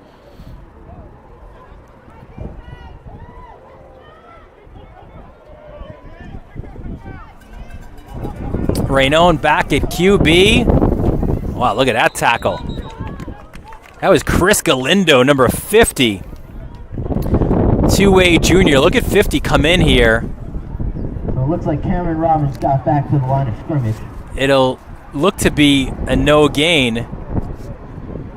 Oh, it's 2nd and 10. But Galindo, a really good-looking tackle. Yeah, he did a great job shutting the block and wrapping up there. And it looks like Holy Cross is going to start bringing a little bit more pressure. You got to get into a little bit more of a desperate mode right now defensively. You can't just sit back. 1:32 and counting left in this third quarter. Raynone, again, just a short pass over the middle. About a 5-yard gain. 12, Rocco. The 24, Cassius. That's a smart throw right there. You're not trying to get it all back in one throw. Now you're in a manageable 3rd down and 6. Still have the wind at your back a little bit. You have about a minute left in the quarter. I would think they'd go in the air here. Just way, if it's incomplete, you still punt with the wind. Look out for Brown at the bottom of your screen. 3rd and 5. Raynone goes over the middle, trying to find Brathwaite. It also went in and out of the hands of Glowden. And like he would at practice, Glowden does some push-ups. He did the quickest 5 push-ups. We talk about 4.1 speed, 4.2 speed. Well, he just did 5 push-ups in about 2.3. That's great. Watch 81. There he goes. Now again. 1, 2. Now here we go. Does Holy Cross put somebody back? See, now this time it looks like Grant's going back.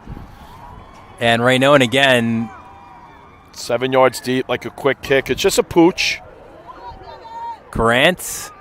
It's so, and you can tell, right? Grant was like, I want to grab this football. I want to grab it. Instead, it's downed at the 1. But they're saying that it was touched. Somebody had to touch it because I saw the beanbag go down. First touch. But you can tell there, right? Like, Grant wanted to touch that ball so badly, right? Like, just get an opportunity, get out in the space. So 31 seconds left. Holy Cross looking again for a response. So the Holy Cross offense taking over here. Well, they'll get the wind in the fourth quarter. You just wonder if it's a little bit too late. I would say, if not for a special athlete like Grant, I would say, yeah, maybe it is. But again, he's got that ability to just change games on any play. So I feel like a player like Grant can kind of keep you in games. But, you know, again, you've got to deliver, right? I agree with you. Short run on first down. But the way the Trinity defense is playing right now, I'm not sure. Rush there by Cross. So it looks to be no gain for McNeil on first down, and they might not even run a play here in the final few seconds of this quarter. And they will not. And that will wrap up the third quarter. So 3 quarters in the books, and Holy Trinity looking to remain undefeated on the season. They're 12 minutes away from doing just that. They've got a 28-6 lead on Holy Cross. You're watching this Catholic High School Football League AA2 Showdown on the Varsity Media Sports Network. By visiting the concession stand behind the bleachers.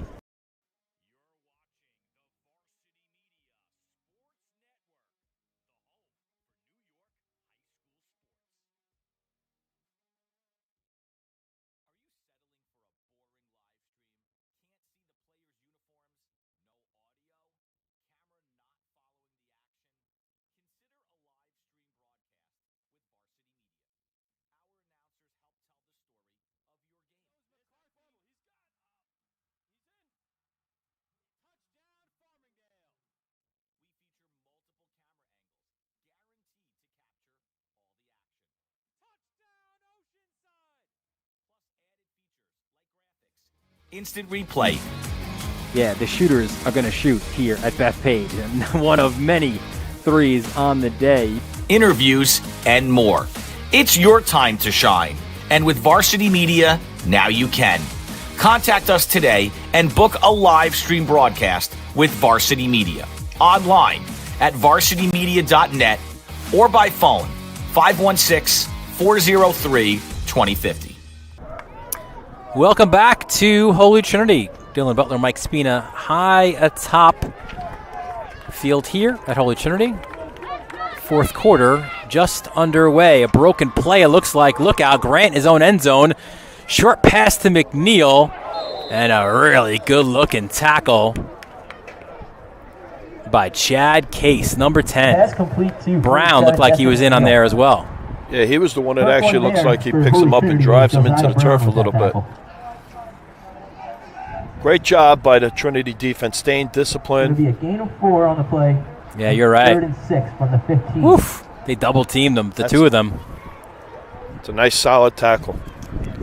But again, they're taking Grant's legs away. They're keeping him in the pocket as much as possible. They're not letting him roll. It's a great game plan right now. And this is coming out of a nice odd front. 3rd and 5. 3rd and 6. Grant up the middle, and again, nowhere to go. Bacon again. Devin Grant keeps the ball. Here's the interesting thing about Bacon, right? Where he was a QB his entire life, right? He was the backup QB on this team, but obviously we've seen, right? They've got 2 QBs who share the time.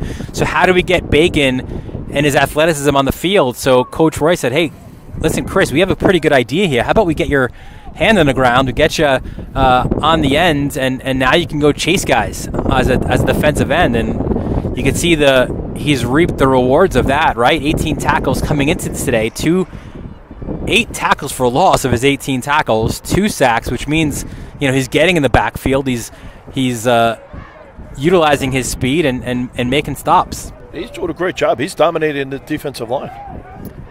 A little fake, and this is going to be a problem here for Holy Cross. It was a low snap. McAloney then looked to pass the ball to McNeil. It was incomplete, so Holy Trinity will have really good field position here to tack on to their lead. They are at the Holy Cross 15-yard line. Yeah, they went for it. They had blockers out there.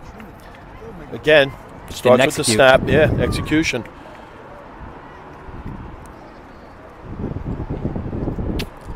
All right, so back we go with Woodall Trippett at QB.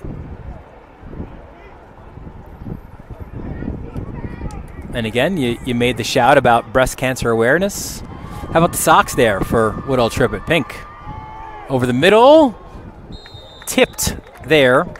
In and out of the hands of Andre Curtin, number 2. Yeah, just running a quick slant route. Just overthrew him a little bit. A bunch of these guys also play for the Long Island Elite football team as well, coached by St. John the Baptist coach Eddie Zava. Yeah, you see ads for that all the time. The 495, Long Island Elite. Trying to get some of the best travel kids from not just Nassau County, but Suffolk County, and having them play all over the place. Let's take a look at the schedule for both of these teams, both in terms of their wins and what they've got ahead of them as well. And you can see both teams 3-0 in the league, and Holy Trinity to this point really hasn't been tested. That you love to. They go up to St. Joe's Collegiate up in Buffalo. They win that one. They shut out St. Joe's Collegiate as well, and they've got a few shutouts in the year. Zavarian and Kennedy Catholic to end the regular season. So you kind of, again, you look at teams and sort of opponents and common opponents, and you could say Trinity's got a really good chance of running the table. Holy Cross, you see ahead of them, St. Dom's and St. John the Baptist. That Baptist game could be an interesting one as well. They've got both of those games at home. St. John the Baptist, just their one loss so far, and that was to Holy Trinity.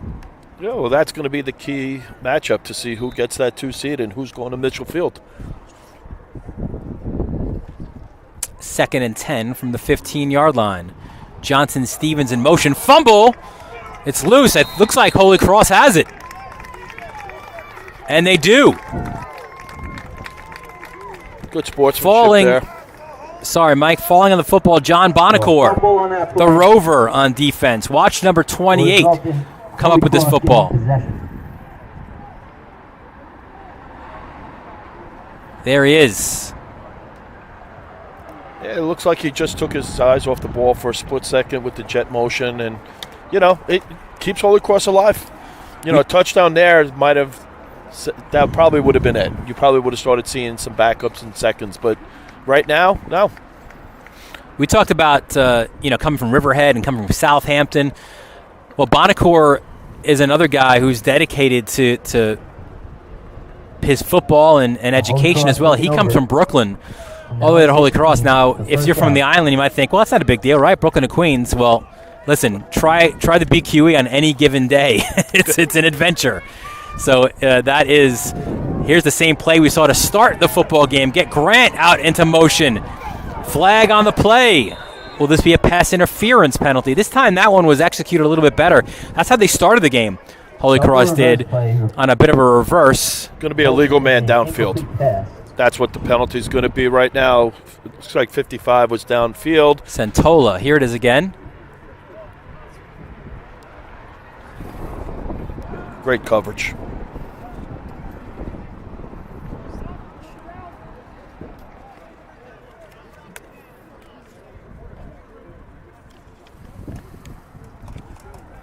So they'll push the Knights back.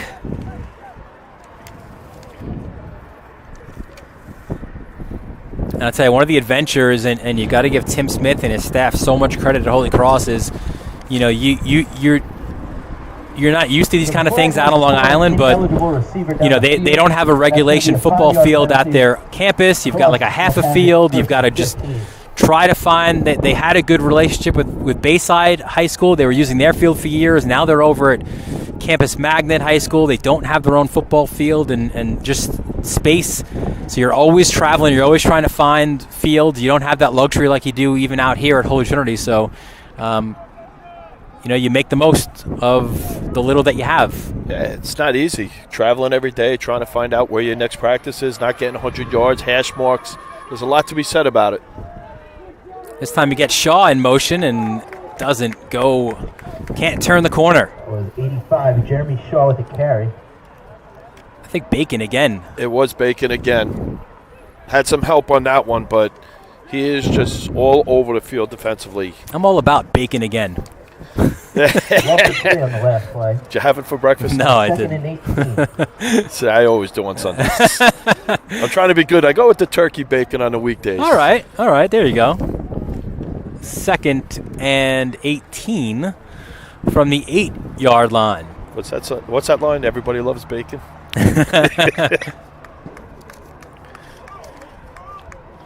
Well, Holy Cross not liking the extra servings of bacon that Not they're today, getting. they're not. No. That's for sure. Grant from his own end zone. Chased, gets rid of it. Now here's a question. Did he have, it looks like Alexander's in the middle of the bigs, and that might save him there from a loss of down. Yes, he was there. Alexander was in the middle. Looked like it was going to be a screen. Trinity played it well. But, again, you see the way Trinity is boxing him in. They're not letting him get upfield. And it's a great strategy. It's a great game plan for what they're doing right now. And they learned from that first drive. And, again, Grant's a kid who came into this game with 516 yards in the air and 7 touchdowns. He had 7 rushing touchdowns as well. So, look, I'm not a mathematician, but that's over 1,000 combined yards and 14 touchdowns. So, yeah, let's key on him. And Holy Trinity has done a great job of really keeping Devin Grant quiet. Back to pass is Grant. Good protection. Gets out. There's Bacon again. Again, great job by maintaining leverage on the outside, forcing him to step up in the pocket where he's probably not as comfortable. And, another sack. I'm going to say this, though. Give the coverage a lot of credit. They're dropping 8. And he can't find anybody open right now. So, That's Brathwaite and White as your corners, and Brown and Johnson Stevens at safeties. Parisi, Williams, Case, Reeder, your linebackers. Yes, yeah. They're doing a great job covering. That's Andre Curtin back to his turn. McAloney from the back of his own end zone. Curtin fumbles it again, picks it up at the 43, cuts it to the outside. There's a flag on the play. Curtin to the end zone. This will come back. Andre takes it to the house, but there's a flag. That's going to be a hold on 42.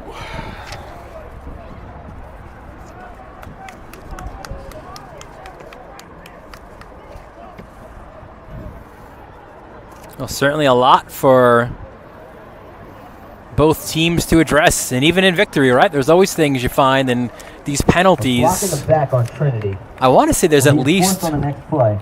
2 scores, if not 3, that have been called back by penalties for Holy Trinity. So those are points, maybe not today, but later in the year, they could be costly. Well, it's important to sit there and, whether it's a win or a loss, you look at where you could be better. We talk about who wanted to lessen the penalties, and that was one of the keys for Holy Cross, is to have less penalties. Today, Holy Trinity has the most penalties. So Holy Trinity is going to start their possession. And it's actually cost them now minimum 12 points. First and 10. So that's something that Coach Roy will be talking and discussing on film, is we got to limit the penalties. Off first down, run to the outside. How about that hit? Listen, we were wondering when Devin Grant Handoff to would put what Tim Smith calls a football hit on somebody. There it was. Again, coming from the safety, that's a great athletic tackle. Or no, gain of 1. The 2nd and 9. And he looks upset right now. The run was by Curtin. Watch this tackle again. So again, Tim Smith, right, he says there'll be a time in the game that Devin Grant will put a football. He said it's not dirty, he'll come in clean, but he will lay a football hit down on you. Here's the 2nd and 9. You'll feel it. There was a lot of talking going on with the coaches. Coach Roy was giving Devin Grant a big compliment. Something definitely was said after that tackle. Robbins pushes forward. You've got to say it was certainly a clean tackle. Oh, right? absolutely. There was no problem. No, there was nothing. It was a clean hit, clean tackle. Something had to be said because I saw Grant very upset. And I don't know where, and the coach was talking. But Coach Roy, very classy, went up to him. I see the thumbs up, talking to him, whatever he was saying, apologizing. But something was done or said after the tackle. But it was a clean tackle. It was a great play.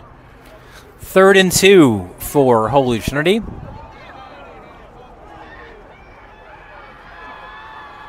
Handoff to Robbins. He'll get the first down and a little bit more. You see the big boys up front, right, with the push. Costa, the right guard, and Michelle, your right tackle. Yewude, McLeod, Briggs, big number 75. Doing a great job controlling the line of scrimmage right now, and I don't expect the ball to be in the air. I expect them to take some time off the clock and running and. Yeah, 5:50 and counting. Fresh set of downs.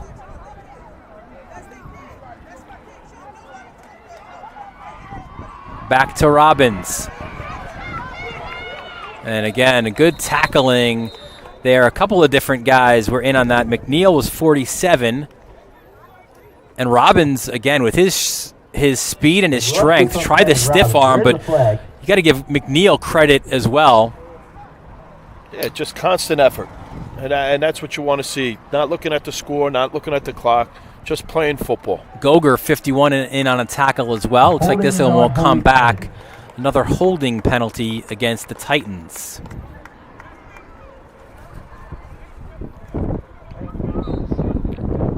The one thing that Coach Roy could definitely talk about his team is how many penalties that there were today. A little, I don't want to say lack of discipline, because they've played a great football game, and they pretty much have dominated the game ever since the first drive. But as a coach, if you have a chance to sit there and say, hey, let's pick this apart, that would probably be the one thing he would go after a little bit, is just a little bit of lack of discipline with the penalties. 1st and 11, Robbins. And again, just barreling forward. You could see why he averages 7.5 yards in his career, right? Should have been a no gain or 1 yard loss. He made 2 jump cuts within 3 yards. If you watch the replay here, just a zone, 1 jump cut, 2nd jump cut, +3. Robbins, interest from various D1 AA schools. Good size, 6 foot, 190 pounds. Runs hard, fast. There spins. he goes again. And it's that contact, right? Grant's going to wrap him up. He's not going to let him go. And Grant's, again, a future collegiate football player. But that's how hard it is to take Robbins down. Yeah, he's thick. He's thick. What do we call it? Yak yards after contact. Yeah. He's doing a great job. That will move the chains. So 1st down, Trinity. So he'll get to the 28. Here it is again. Low angle from our Ron Pierre on the field. Spin move. Keeps his legs driving. That's a clinic right there. He hits and spins, hits and slides, never stops his feet. And you're starting to see some substitutions coming in for both teams. Yeah, I mean, that's the look, you guys always say it, right? Just churn those legs, continue to move forward, and good things will happen. Another handoff to Robbins. That's a hold. And there'll be a hold upfield by Johnson Stevens. Saw that one coming as soon as he made contact. You heard the shoulder pads up here, and then you saw his hands grab. And another flag.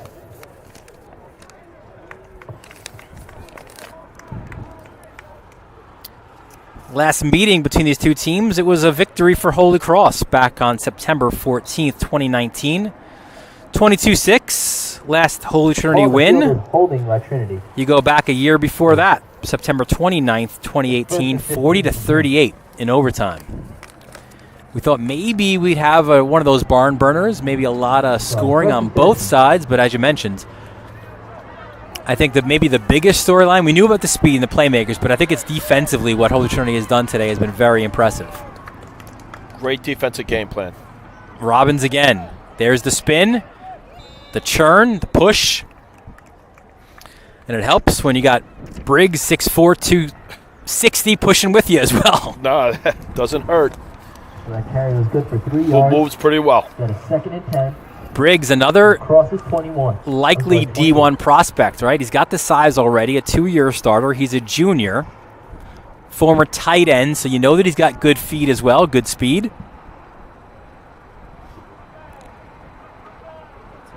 Roy says, look, we want to work on him being a little bit more physical, but he's been a starter since his sophomore year. So when all is said and done for Irving Briggs IV, he'll be likely a 3-year starter. There's that jump cut again and again. Rinse and repeat, especially at this point of the game. Back to Robbins, your sure-handed running back, and he'll get stopped at the 26-yard line. Is good for about 5. And no rush to get up, no rush to get out of the huddle. Doing exactly what you should be doing right now. Chewing the clock up, running in between the tackles, not going near the sideline, keeping the clock moving. And both teams have 2 timeouts left, but you can clearly see right now Tim Smith on the Holy Cross sideline not looking to take his, so kind of conceding things here at the moment. He might be conceding the last minute 40, but he's not going to concede anything from now on. Correct. You got to think if there's one more first down, you can go into victory formation. Now we'll go in the air. Woodhall, Trippett goes long. Touchdown, Holy Trinity. 26 yards to Cassius Johnson Stevens. That's a great catch by Stevens in the end zone. That's even a better ball by Trippett against the wind.